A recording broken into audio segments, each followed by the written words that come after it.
భక్తజనులందరికీ నమస్కారం.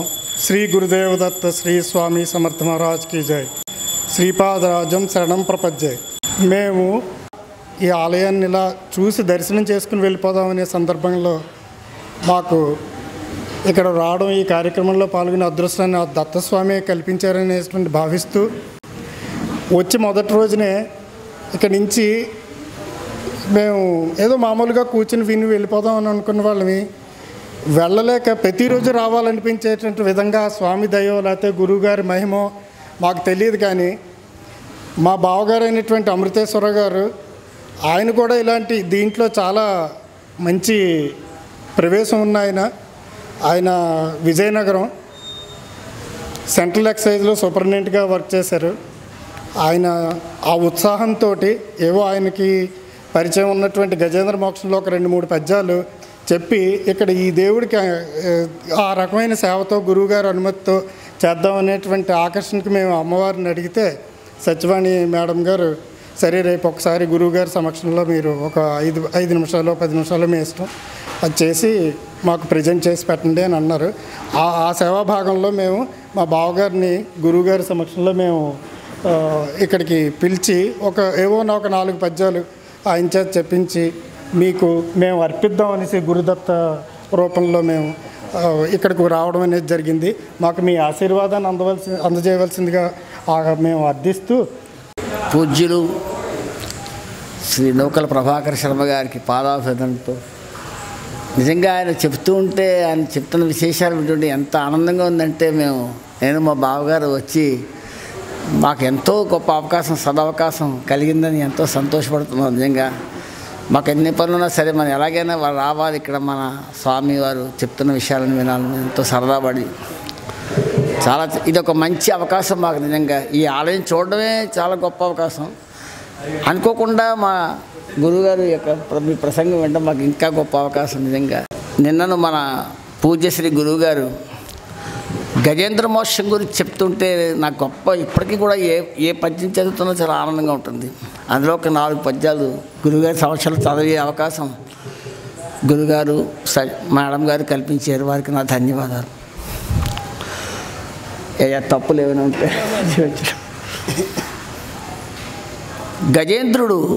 గజేంద్ర మోక్షం అందరికీ తెలిసిన కథే. గజేంద్రుడు మొసలి బారిన పడి అక్కడి నుంచి తప్పించుకోలేక ఆ మొసలి ఎలాగైనా సరే ఆ గజేంద్రుని ఆ సరస్సులోకి లాగుతోంది. గజేంద్రుడేమో ఒడ్డుకు చేరిపోదామని చూస్తున్నాడు.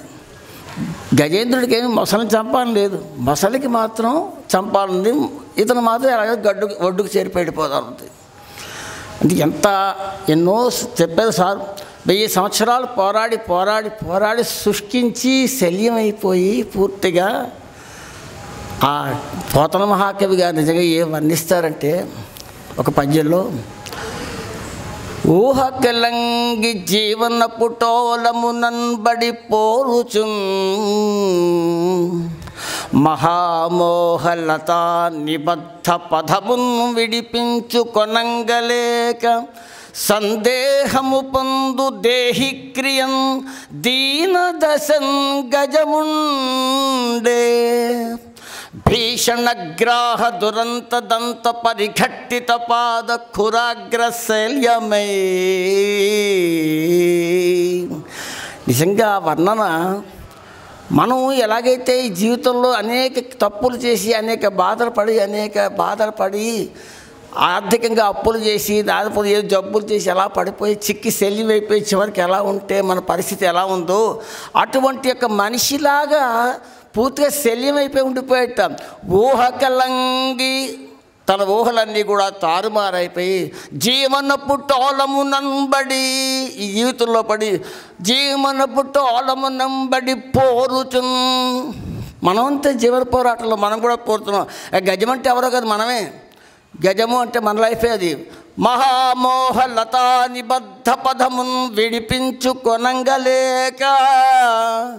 మహామోహం చిన్న మోహం కాదు, ఆ మోహం అనేటువంటి ఒక తాళతో కట్టబడి విడిపించుకోలేక మహామోహలతా నిబద్ధ పదమున్ విడిపించుకొనంగలేక సందేహము పొందు దేహిక్రియన్.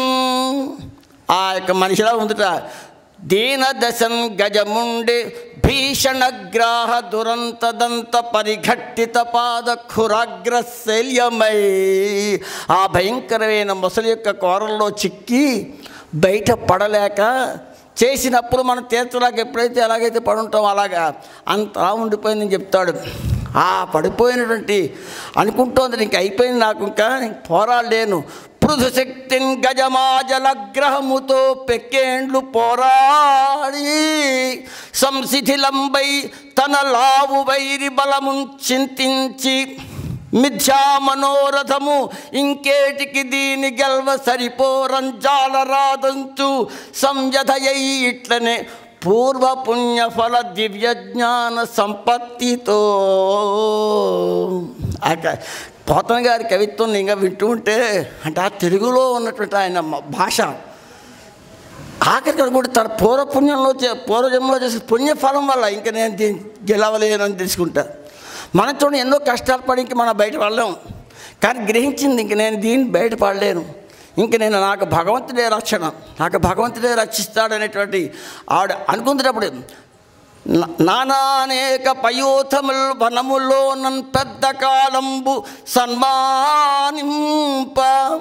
అనేక ఏనుగులు నన్ను అడవిలో సన్మానిస్తూ ఉంటే హాయిగా ఉండకుండా 10,00,000,000 కరణీనాథుండనయ్యుండి 10 లక్షల కోట్ల ఏనుగులకి భర్తనయ్యుండి 10,00,000,000 కరణీనాథుండనయ్యుండి మద్దానాంబ పరిపుష్ట చందన లతాంత ఛాయలందుండలేక నా మదజలంతో పెరిగి పెద్దవైన ఆ గంధపు చెట్ల నీడలో వనంలో హాయిగా అడవిలో ఉండకుండా ఈ నిరాశ ఈ నీటి కోసం ఇటేలా వచ్చితి భయం బెట్లో కదే ఈశ్వరా. భయమేస్తుందయ్యా ఈశ్వర, నన్ను రక్షించరా.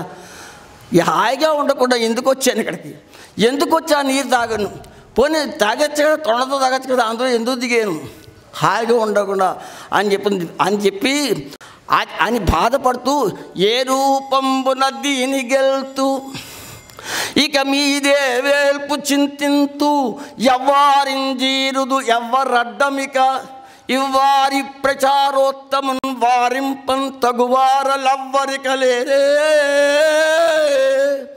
లేరే మృక్యద దిక్కుమాలిన మొరాలింపం ప్రపుణ్యాత్మకుల్.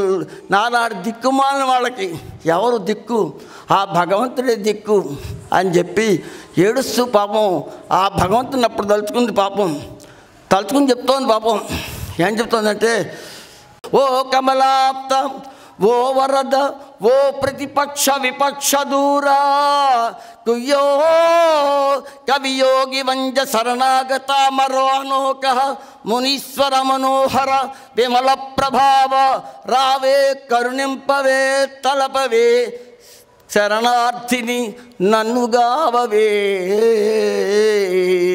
అని ఎంత రోదనో చేసింది, అనేక రోదన చేసింది.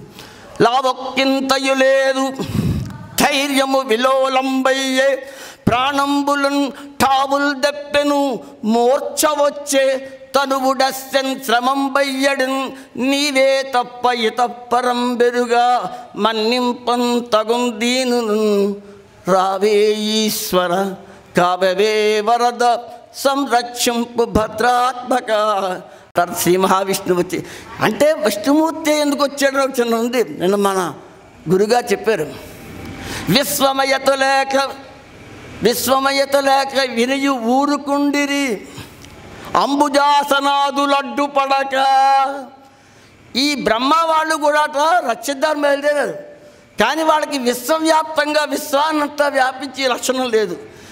మొత్తం విష్ణువే మొత్తం వ్యాపించి గుణమున్నాడు, విశ్వంతో వ్యాపించేవాడు శ్రీ మహావిష్ణువు. కాబట్టి విశ్వమయత లేక విని ఊరకుండే అంబుజాసనాదులడ్డు పడక విశ్వమయుండు కాన విష్ణుండు భక్తియుతున కడ్డు పడదలంచే.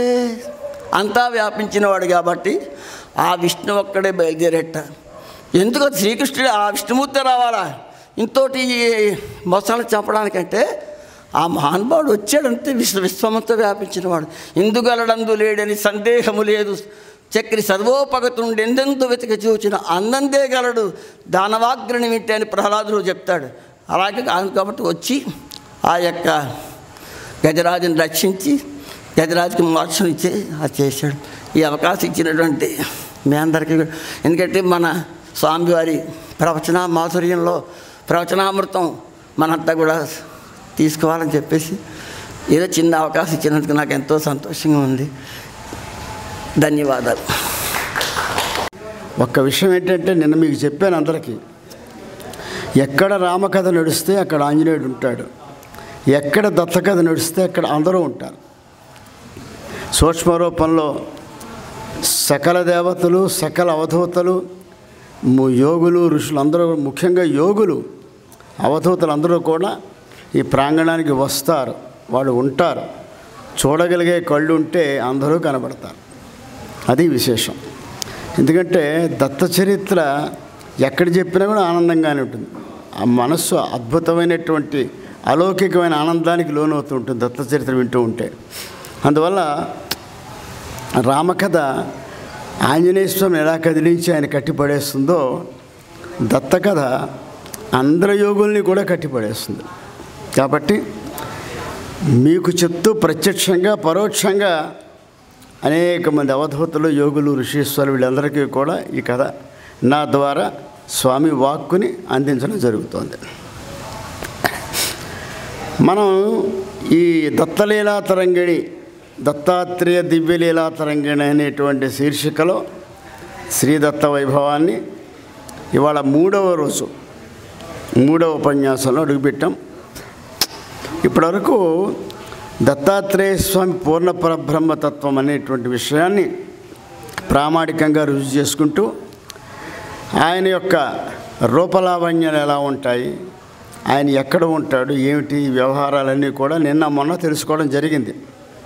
ఇవాళ ఆయన యొక్క దినచర్య ఏమిటి, అదేవిధంగా ఆయన యొక్క లక్షణాలు ఏమిటి, అదేవిధంగా దత్తస్వామి దగ్గర ఉండేటువంటి ఆ వాతావరణ ప్రకృతిలో ఉండేటువంటి ప్రత్యేకత ఏమిటి, ఇవన్నీ కూడా తెలుసుకుంటే దత్తుడి గురించి ముందుగా అవగాహన వస్తుంది. వచ్చిన తర్వాత ఈ దత్తస్వామి యొక్క గురుస్వరూపం కానీ, అవధూతతత్వం కానీ, అదేవిధంగా ఆయన యొక్క 24 గురువుల గురించి కానీ తెలుసుకుని అప్పుడు దత్త చేసే చేతులకు మనం వెళ్తాం. ఈ దత్తస్వామి నిన్న రూపలావణ్యాలు తెలుసుకున్నాము. ఆయన ఏం చేస్తూ ఉంటాడు, ఎక్కడో వైకుంఠంలో శేషసాయిగా నిద్ర ఉంటూ, శేషసాయిగా ఉంటూ సమస్త లోకాల్ని పరిపాలించేటువంటి హరి 21 అవతారాలు ఎత్తినట్టుగా మనకి భాగవతంలో ఉంది. ఈ దశావతారాలు కాకుండా కపిల మహర్షి, వేదవ్యాసుల వారు, వృషభ చక్రవర్తి, పృథు చక్రవర్తి, అదేవిధంగా దత్తాత్రేయుల వారు, ఇట్లాగా ఒక 21 అవతారాలు, మొత్తం ఏకాదశ అవతారాలు అంటారు. ఇంకా తెలియని అవతారాలు చాలా ఉన్నాయి, అనేకమైన అవతారాలు అని చెప్పి అందులోనే చెప్పబడింది. ఇవి మనకి ప్రాముఖ్యతగా ఉన్నాయి, కానీ అనేక అవతారాలు ఆయన ఎత్తుతూ ఉంటాడని కూడా మన భాగవతంలో చెప్పబడింది. కాబట్టి అందుకే మనం ఎవరన్నా మహానుభావుణ్ణి, ఈ లోకానికి అపారమైన ఉపకారం చేసి ఇటు మహానుభావాన్ని సాక్షాత్తు భగవాన్ అని చెప్తాం, భగవంతుడని చెప్తాం. అంతేగాని ఈ మధ్య ఈ కుతర్కం పెరిగిపోయింది. ఈ అవతారం వేదాల్లో ఉందా, వేదాలన్నీ మనమే చదివినట్టుగా మాట్లాడేస్తాం. వచ్చిన ఇబ్బంది అది. ఈ అవతారం వేదాల్లో ఉందా, పురాణాల్లో ఉందా, వేదాలు లేదు కూడా మేము నమ్మం. మా వేదాల్లో ఉన్న నమ్మినట్టుగా మాట్లాడతారు. ఆ వేదాల్లో ఉందో ఎవరికీ తెలియదు. వచ్చిన ఇబ్బంది అది. చాలా స్పష్టంగా అనేక అవతారములు ఆయన చెప్పుకున్నాడు కదా. సంభవామి యుగే యుగే యదా యదా హి ధర్మస్య గ్లానిర్భవతి భారత అభ్యుత్థానమధర్మస్య తదాత్మానం సృజామ్యహం పరిత్రాణాయ సాధూనాం వినాశాయ చ దుష్కృతాం ధర్మ సంస్థాపనార్థాయ సంభవామి యుగే యుగే. నేను ఇలా జన్మిస్తూనే ఉంటాను అని కృష్ణావతారంలోనే చెప్పాడు స్పష్టంగా. కాబట్టి మనం ఈ శల్య పరీక్ష చేయవలసిన అవసరం లేదు. ఏ మహానుభావుడు, ఒక సిద్ధపురుషుడు, ఒక మహానుభావుడు ఆయన ఈ నేల మీద మనతో నడిచి అపారమైనటువంటి ప్రేమ, కరుణ, దయ ఈ జీవుల మీద చూపించి అనేక మందిని శిష్యులను ఉద్ధరించి ఒక పరిధి దాటి, అంటే మానవాతీతమైనటువంటి ఆ పరిధిలో ఉన్నటువంటి మహానుభావుడు ఎవరైతే ఉంటారో వాళ్ళందరూ కూడా దత్తస్వరూపులే, హరిస్వరూపులే, అందులో సందేహం లేదు. దానికోసం మనం మళ్ళీ ప్రతిదీ కూడా కెలికి తవ్వి తీయక్కర్లే. ఎవరో చెప్తూ ఉంటారు అవునా కాదా, కాదు అవును కాదు, ఈ విచిక చెప్పుడు ఉంది. అస్థి ఎక్కడుందో నాస్తి అక్కడుంది. ఆస్తికత్వం లేకపోతే నాస్తికుడు అనేవాడే లేడు అసలు. అందువల్ల వాళ్ళ మాట మనం పట్టించుకోక్కర్లేదు. ఇక దత్తస్వామి ఈయన యొక్క దినచర్య ఎలా ఉంటుంది? దినచర్య మనకి రామాయణంలో రాముల వారి గురించి చాలా విస్తారంగా వాల్మీకి మహర్షి రాయడం, కానీ ఆయన ఉదయం నుంచి సాయంకాలం వరకు ఈ విధంగా చేస్తాడని ఎక్కడ మనకి లేదు.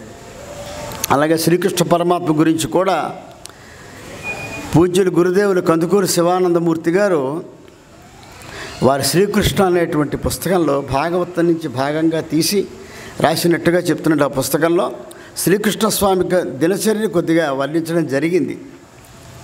ఆయన ఎప్పుడు నిద్రలేస్తాడో, ఏం చేస్తాడో కూడా కొంచెం కొద్దిగా వర్ణించారు, కానీ విస్తారమైన వర్ణన ఎక్కడా లేదు.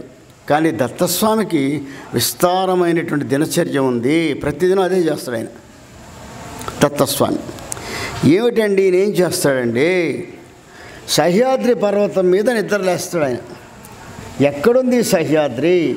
మాహురములో నిద్రపోతాడు. మాహురం అంటే ఎక్కడుంది? మాహోర్గఢ్ నాందేడ్కి ఒక 40-50 కిలోమీటర్ల దూరంలో ఉంది. మనం ఆదిలాబాద్ నుంచి 70-80 కిలోమీటర్ల దూరంలో ఉంది మాహోర్గఢ్. అక్కడ విశేషం ఏంటంటే అష్టాదశ శక్తి పీఠాల్లో ఒకరైనటువంటి మాహూరియాం ఏకవీరక అంటారు. ఏకవీరాదేవి ఉన్నటువంటి అష్టాదశ శక్తి పీఠాల్లో 3వ శక్తిపీఠం అది. ఇక 108 శక్తి పీఠాల్లో అత్యంత శక్తివంతమైనటువంటి రేణుకాదేవి ఉన్నటువంటి పీఠం అది. అక్కడ ఆ మాహోర్గఢ్ దాని పూర్వకాలంలో మాతాపురం అని పిలిచేవారు కృతయుగంలో. దిగువన ఏకవీరాదేవి ఉంటుంది, కొండ మీద మొదటి భాగంలో రేణుకాదేవి ఉంటుంది, ఆ పైన మనకి ఈ సర్వతీర్థము, అదేవిధంగా అత్రి అనసూయల యొక్క ఆ దేవాలయాలు ఉంటాయి. అది దాటి కొంచెం ఆ పై స్థాయికి వెళ్తే అక్కడ దత్తస్వామి యొక్క గుడి ఉంటుంది. అది దాటి కొంచెం పైకి వెళ్తే దత్తస్వామి నిద్రించేటువంటి చోటు శయన మందిరం ఉంటుంది. అక్కడ శయన స్థలం. ప్రతిరోజు కూడా పల్లకీ సేవ చేసేటప్పుడు, పల్లకీ సేవ అయిపోయిన తర్వాత ఈ ఒక వెండి పట్టీలు వేసినటువంటి వెండి మంచం, దాని మీద పరుపు దుప్పటి వేసి కాగడాలు పట్టుకొని బాజాబాజీలతో ఊరేగించి భయం చేసుకుంటూ కొండ మీదకి తీసుకువెళ్ళి ఆయన శయన స్థలంలో వేసి అక్కడ భజన చేసి వచ్చేస్తారు. ఉదయం వెళ్ళేసరికి దుప్పటి నలిగి ఉంటుంది. అంటే అక్కడ నిద్రపోతాడు దత్తస్వామి. దేశమంతా తిరుగుతాడు ఆయన. రాత్రి నిద్రపోవడానికి మాహూర్గఢ్ వచ్చి అక్కడ సహ్యాద్రి పర్వతం మీద, అంతా సహ్యాద్రి పర్వత శ్రేణి అది, అక్కడ నిద్రపోతాడు. ఉదయాన్నే నిద్రలేస్తాడు. బ్రహ్మముహూర్తంలో నిద్రలేస్తాడు దత్తస్వామి. ఇతను నిద్ర లేవగానే శాంతతప్పుడు, ఆయనకు 3 అసిస్టెంట్ ఉన్నారు. శాంతతప్పుడు, సత్యవాక్కు, వేదవదుడు అనేటువంటి 3 అసిస్టెంట్స్ ఉన్నారు వాళ్ళకి స్వామివారి దగ్గర, ఆయన సేవకులు. వాళ్ళు ఎంత పుణ్యం చేసుకున్నారో మరి, ఎంతటి మహానుభావులో మనం అర్థం చేసుకోవాలి. ఈ సత్యవాక్కు అనేటువంటి వాడు ఏం చేస్తాడంటే, ఆయన నిద్ర లేవగానే ఆకాశ గంగోదకాన్ని తీసుకొచ్చిస్తాడు. అక్కడ గంగ లేదుగా, గంగ కంటే వారణాసి వెళ్ళాలి. ఆకాశ గంగని, అంటే సురగంగ ఏదైతే ఉందో దేవలోకంలో ప్రవహించేటువంటి గంగానదిలో నీరు తీసుకొచ్చి ఆయన దత్తస్వామికి ఇస్తాడు. దాంతో ఆయన ఏంటంటే నిద్ర లేవగానే ఆచమనం చేసుకోవాలి. ఎవరైనా సరే ఒక పద్ధతి ప్రకారము బుక్కు నుంచి ఉమ్మేసి కాళ్ళు చేతులు కడుక్కుని మొహం కడుక్కుని కూర్చోవాలి. అప్పుడు పడుతోంకనే కార్యక్రమం మొదలవ్వాలి. ఇది స్కాంద పురాణాలు పరాశర మహర్షి చెప్పినట్టు ధర్మాల్లో ఇది ఒకటి ఉంది, బ్రాహ్మణ ధర్మంలో. ఆయన ఆకాశ గంగా జలం తీసుకొని ఆయన ఒకసారి ముఖం కడుగుని కాళ్ళజీలు కడుగుని పుక్కిలి చుమ్మేసి ఆచమనం చేసిన తర్వాత ఈ సత్యవాక్కు అనేటువంటి ఆయన ఏం చేస్తాడంటే పళ్ళు తోముకునే పుల్ల, ఈ మొహం కడుక్కోవడానికి పళ్ళు తోముకోవడానికి కావలసిన సంభారాలు ఏర్పాటు చేస్తాడు. చేయగానే స్వామివారు అది పట్టుకుని వెళ్ళి మొహం కడుక్కొని కాస్త ఆకాశగంగా జలంతో అన్నీ సిద్ధం చేసుకుని అయిన తర్వాత ఈ వేద విధులు అనేటువంటి ఆ శిష్యుడు ఏం చేస్తాడంటే వల్కలములు అంటే నారచీరలు, దర్భలు, కమండలము, స్నానానికి కావలసినటువంటి సంభారాలు, స్నానానంతరము ధరించవలసినటువంటి వస్త్రాలు ఇస్తారు. ఇక్కడ సహ్యాద్రి ఎక్కడుంది మనకి? మహారాష్ట్రలో, మన ఏపీ మహారాష్ట్ర బార్డర్లో ఉంది సహ్యాద్రి. ఈయన స్నానానికి ఎక్కడికి వెళ్తాడు? వారణాసి వెళ్ళిపోతాడు, కాశీ వెళ్ళిపోతాడు స్నానానికి. కాశీ గంగా నది అడిగింది ఏమని, స్వామి నిరంతరము ఈ పాప పంకిలం అయిపోతున్నాను నేను, ఇందులోంచి ప్రక్షాళన కావాలంటే నిత్యము నీవు ఇక్కడ స్నానం చేయమని అడిగింది. దానికి ఆయన వరం ఇచ్చారు ఆయన గంగానదికి. అందువల్ల నిత్యము ఉదయాన్నే కాశీలో స్నానం చేస్తారు. నరసింహ సరస్వతి యతీంద్రుడు కూడా కాశీలోనే స్నానం చేస్తారు. శ్రీపాద వల్లభులు మాత్రం గురపురంలో స్నానం చేస్తారు. అక్కడ స్నానం చేసిన తర్వాత శుభ్రంగా ఒళ్ళు తుడిచేసుకున్నారు, అయిపోయింది. తదుపరి ఏం చేయాలి? విభూతి ధారణ చేయాలి, తిలక ధారణ చేసుకోవాలి. అక్కడి నుంచి ఆయన తిన్నగా దూత్పాపేశ్వరు వెళ్ళిపోతాడు. ఆయన ఎక్కడుంది దూత్పాపేశ్వరు? మహారాష్ట్రలో బీడ్ జిల్లాలో ఉంది దూత్పాపేశ్వర్. అంటే కాశీలో స్నానం చేసి దూత్పాపేశ్వర్ వెళ్ళి అక్కడ విభూతి ధారణ చేస్తాడు ఆయన.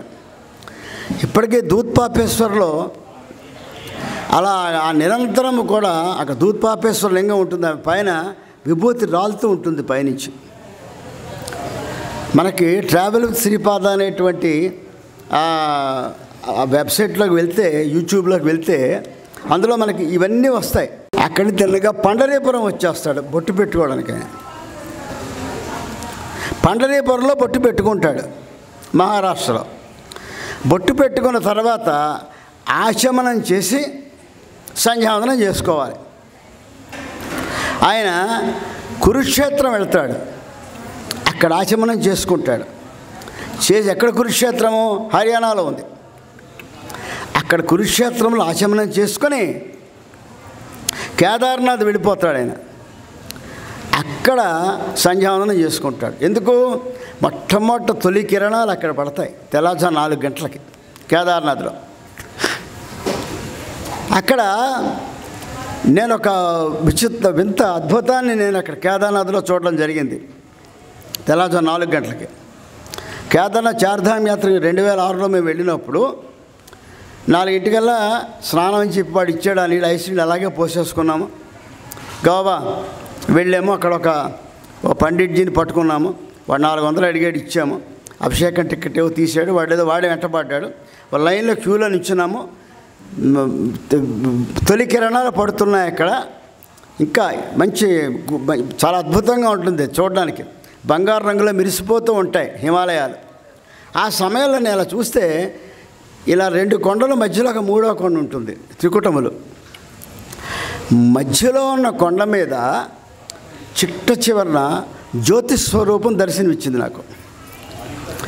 ఇస్తే నేను వెంటనే చూస్తే అద్భుతంగా జ్యోతి వెరిగిపోతుంటే నేను ఆ పండిట్జీని అడిగాను. నేను ఏమయ్యా ఇక్కడేంటి, అక్కడ ఎవరన్నా ఉన్నారా అంటే, మనకి ఇప్పుడు బద్రీనాథ్ అది వెళ్తే అక్కడ కొండల మీద మనకి ఆశ్రమాలు కనబడతాయి.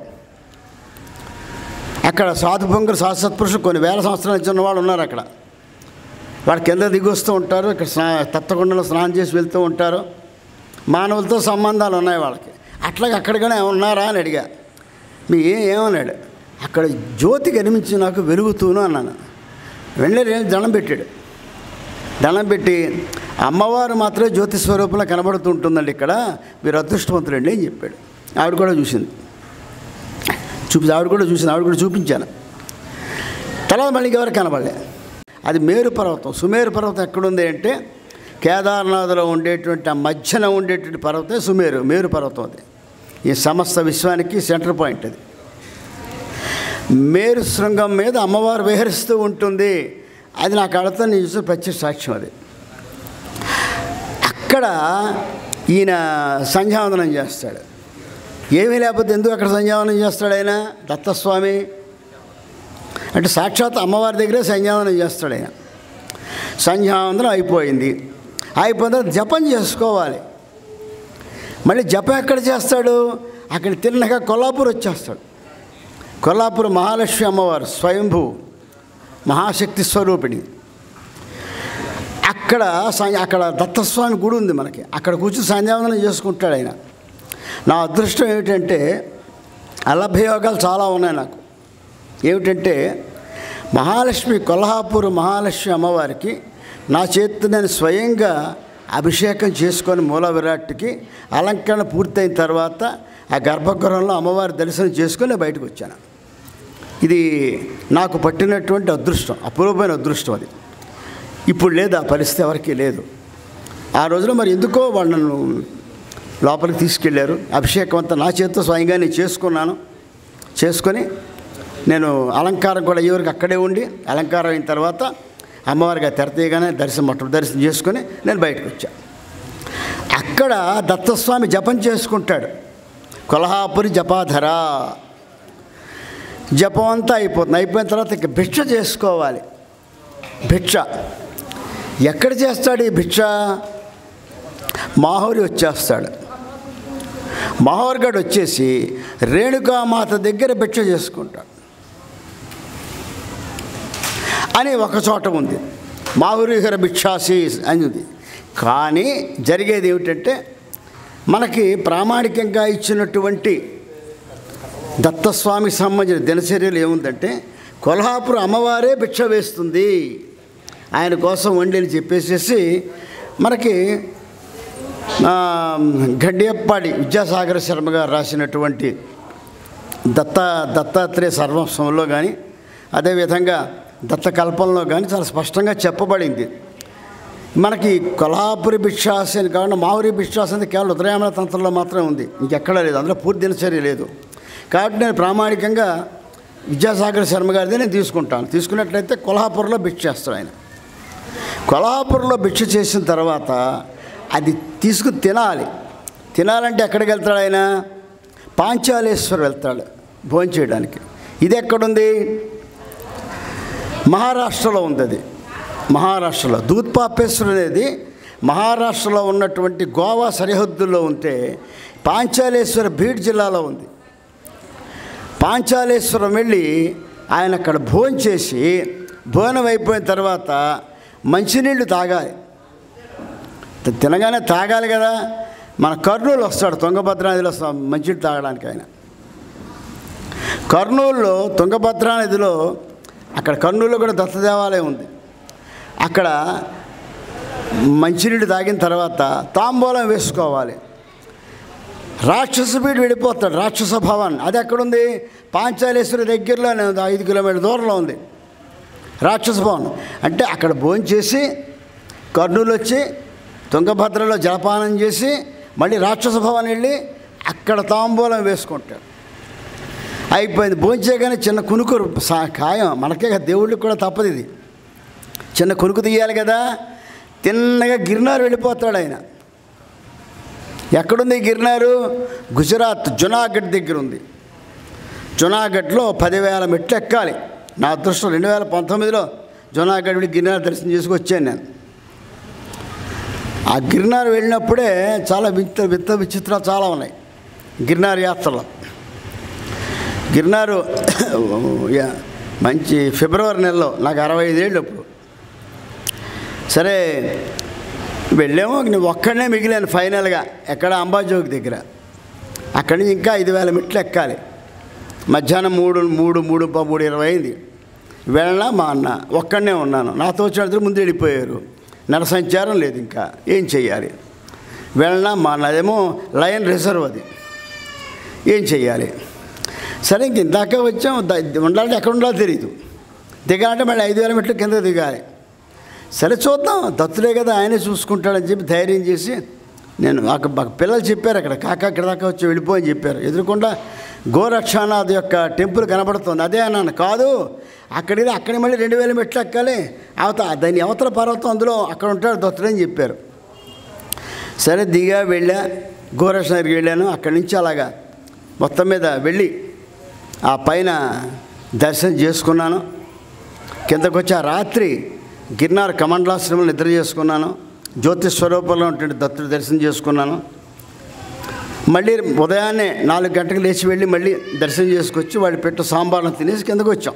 అంతవరకు బాగా జరిగింది.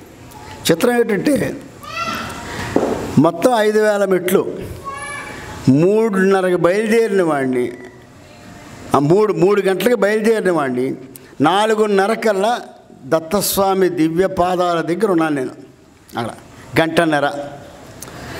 గంటన్నర అంటే 90 నిమిషాలు, అంటే 5400 సెకండ్లు. మెట్లు 5000, 400 సెకండ్లు మనం రెస్ట్ తీసుకుంటే సెకండ్కి ఒక మెట్టు చొప్పున ఎక్కాలి.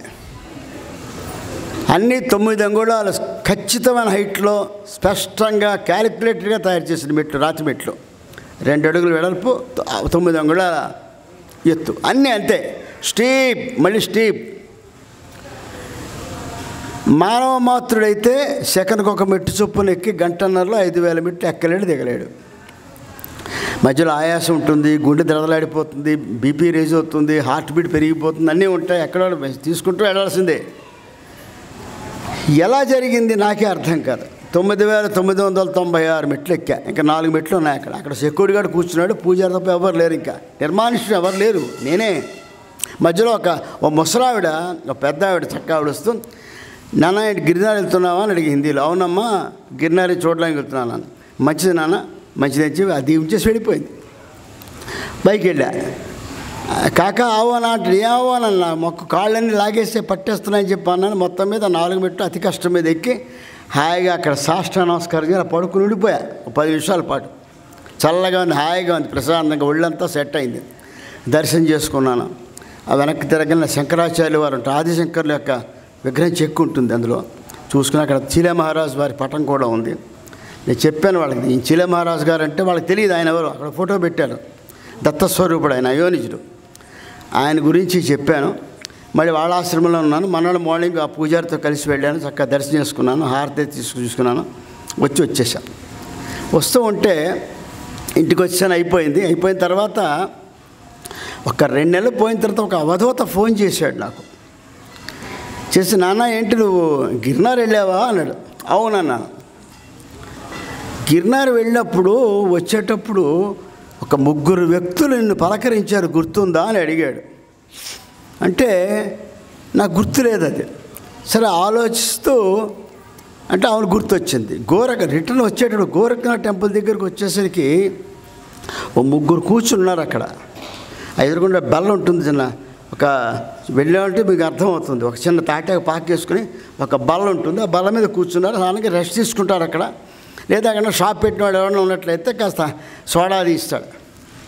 ఆ 3 కూర్చొని ఒక ఆయన ఒక 20, 25, 30 అంటే, ఇంకొక ఆయనకి 40, 50 ఉంటాయి, ఇంకొక ఆయనకేమో 70 ఏళ్ళు ఉంటాయి. 3 కూర్చున్నారు. వాడే క్యా కాకా గిర్నారీ సే ఆ రహే క్యా అన్నాడు. హాజీ మై గిర్నారీ దేఖే ఆ రహా అని, జై గిర్నార్ అంటే జై గిర్నార్ అనుకుని దిగిపోయాం. అత్తడి అంతవరకు నాకు గుర్తొచ్చింది. అవును ఇలా జరిగింది అన్నాను. వాళ్ళు ఎవరో నీకు తెలుసా అన్నాడు. నాకేం తెలియదు, ఎవరో చాలామంది ఉంటారు, వాళ్ళు ఎవరో నాకు తెలుసు. వాళ్ళు 3 త్రిమూర్తులయ్యా నీకు దర్శనం ఇచ్చారని చెప్పారు. నా పరిస్థితి ఎలా ఉంటుందో మీరు అర్థం చేసుకోండి. అప్పుడు మరి అక్కడ ఒక ముసలావిడాన్ని దీవించింది, నువ్వు గుర్తుపెట్టుకున్నావా అన్నాడు. అవునన్నాను. అమ్మవారు నీకు దర్శనం ఇచ్చిందయా, దీవించిందని చెప్పారు. అంటే ఆ గిర్నార్లో చమత్కారాలు జరుగుతూ ఉంటాయి మనకి. అది అద్భుతం అన్నమాట ఆ యాత్ర. ఆ గిర్నార్ పర్వతం మీద దత్తస్వామి కాసేపు విశ్రమించి మళ్ళీ సాయం సంధ్యావందనం చేసుకోవడానికి గోకర్ణ వస్తాడు ఆయన. అంటే గోకర్ణ పశ్చిమ తీరం, సంధ్యావందనం పశ్చిమంగా చేయాలి కాబట్టి గోకర్ణ వచ్చి ఇక్కడ సాయం సంధ్యావందనం చేసుకొని నైమిసారణ్యంలో ఉండేటువంటి ఋషులకి ఉపదేశం ఇచ్చి మళ్ళీ గిర్నార్ వెళ్ళి అక్కడ ఉండేటువంటి నవనాథులతోటి ఋషి బృందంతో సిద్ధులతోటి ఈ ప్రపంచంలో ఉండి విశ్వంలో జరుగుతున్న విషయాలన్నీ కూడా తెలుసుకొని ఓ దర్బార్ కండక్ట్ చేసి అక్కడి నుంచి మళ్ళీ తిరిగి రాత్రికి మాహూరం వచ్చే సహ్యాద్రి పర్వతం మీద నిద్రపోతాడు. ఇది ఈయన యొక్క దినచర్య నిత్యమే జరుగుతూ ఉంటుంది. అంటే యావత్ భారతదేశాన్ని కూడా ఆయన తిరుగుతాడు. గోకర్ణ పశ్చిమంలో ఆ డౌన్లో ఉంది మనకి, కేదార్నాథ్ ఉత్తరంలో టాప్లో ఉంది అది మనకి. అదేవిధంగా పాంచాలేశ్వర్ అంటే గోవా దూతపాపేశ్వర్ గోవా బార్డర్లో ఉంది, వెస్ట్రన్ మనకి ఎడం పక్క. ఈ కర్నూలు మన ఆంధ్రప్రదేశ్ వస్తాడు. ఆయన తిరగని చోట ఇక్కడ యావత్ భారతదేశాన్ని ఆయన తిరుగుతున్నాడు. ఆయన రోజు నిత్యము ఆయన దినసరి అంత అందంగా అంత చక్కగా క్రమశిక్షణాబద్ధంగా ఉంటుంది. అంటే ఆయన ఏం చేస్తున్నాడంటే సమస్తమైనటువంటి ధార్మికుల్ని రక్షించడం కోసం, సక్రమార్గంలో పెట్టడం కోసం నిరంతరము ఆయన ఈ దేశం అంతా పర్యటిస్తూనే ఉంటాడు. ఇది దత్తస్వామి యొక్క దినచర్య. ఇంత అద్భుతమైనటువంటి క్యాలిక్యులేటెడ్ దినచర్య మనకి ఏ స్వరూపంలో కూడా మనకు కనబడదు, ఎక్కడే కనబడదు, దత్తుడే కనబడుతుంది. ఎందుకంటే ఆయన గురువు, మనకి ప్రత్యక్షంగా కనబడే దైవం ఆయనే. పట్టుకుంటే ప్రత్యక్షమే, అంత సందేహం లేదు. పట్టుకోలేకపోతే దూరం, ఆయన పట్టించుకోడు ఎవరిని. ఒక విశేషం ఏంటంటే దత్తస్వామి వీలైనంత దూరంగా ఉండాలనే ప్రయత్నం చేస్తాడు, అంత తొందరగా పట్టుబడడు. పట్టుకుంటే వదలడు. ఇంకా ఇది దత్తుడు అనే గొప్ప విశేషం అది. ఈ విధంగా దత్తస్వామి యొక్క దినచర్య చాలా చక్కగా, ఒక స్పష్టంగా, ఒక పద్ధతిగా జరుగుతూనే ఉంటుంది. నిరంతరము కూడా లోకంలో ఉండేటువంటి ఈ సమస్త జీవుల యొక్క విశేషాలు, ఏం జరుగుతుందో, ధర్మజ్ఞానం ఎలా ఉంది, అన్నీ కూడా ఆయన తెలుసుకుంటూ ఉంటాడు. కాబట్టి అనేకమైన గురుస్వరూపాల ద్వారా దీన్ని సరిదిద్దడం కోసం ఆయన అనేక మంది గురువులను ఆయన ఎప్పటికప్పుడు తయారు చేస్తూ ఉంటాడు. దీనికి అవతార ప్రయోజనం ఒకటి ఉంది, సామాన్యమైన అవతార ప్రయోజనం కాదు ఇది. మనకి అవతారాలన్నీ కూడా ఒక ఖచ్చితమైన ప్రయోజనం కోసం వస్తాయి. అవతారం ఉత్తిన రాదు, కారణం లేకుండా కార్యం ఉండదు. కార్యకారణ స్వరూపమే అవతారం. అయితే ఏం జరుగుతుందంటే ఇక్కడ మనకి మత్స్యావతారం, స్వామివారి మత్స్యావతారం ఎందుకు ఎత్తాడు ఆయన? వేదములను సోమకుడు అనేటువంటి రాక్షసుడు దొంగిలించి పట్టుకుపోయి సముద్ర గర్భంలోకి వెళ్ళిపోతే వాటిని మళ్ళీ వెలికి తీసివ్వడం కోసం మహామత్స్య స్వరూపంలో హరి అవతారం ఇచ్చి వెళ్ళి వాడిని చంపి ఆ వేదాలు తీసుకొచ్చి ఇచ్చాడు. అయిపోయింది అక్కడికి మత్స్యావతారం అయిపోయింది. ఇంక లేదు, ఇంకా ఉపసంహారం అయిపోయింది, అవతార ఉపసంహారం.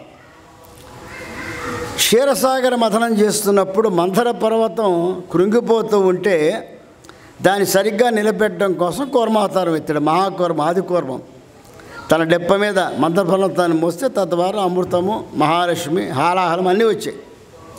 అద్భుతమైన వస్తువులన్నీ అప్పుడే వచ్చాయి మనకి. వైజయంతిమాల, ఉచ్చరేశ్వరుని గుర్రము, ఐరావతము, అలాగే చంద్రుడు, ఓషధులు, మహాలక్ష్మి అమ్మవారు, ధన్వంతరి, ఇవన్నీ కూడా సముద్ర మథనంలోనే మనకు వచ్చాయి, క్షీరసాగర మథనంలో.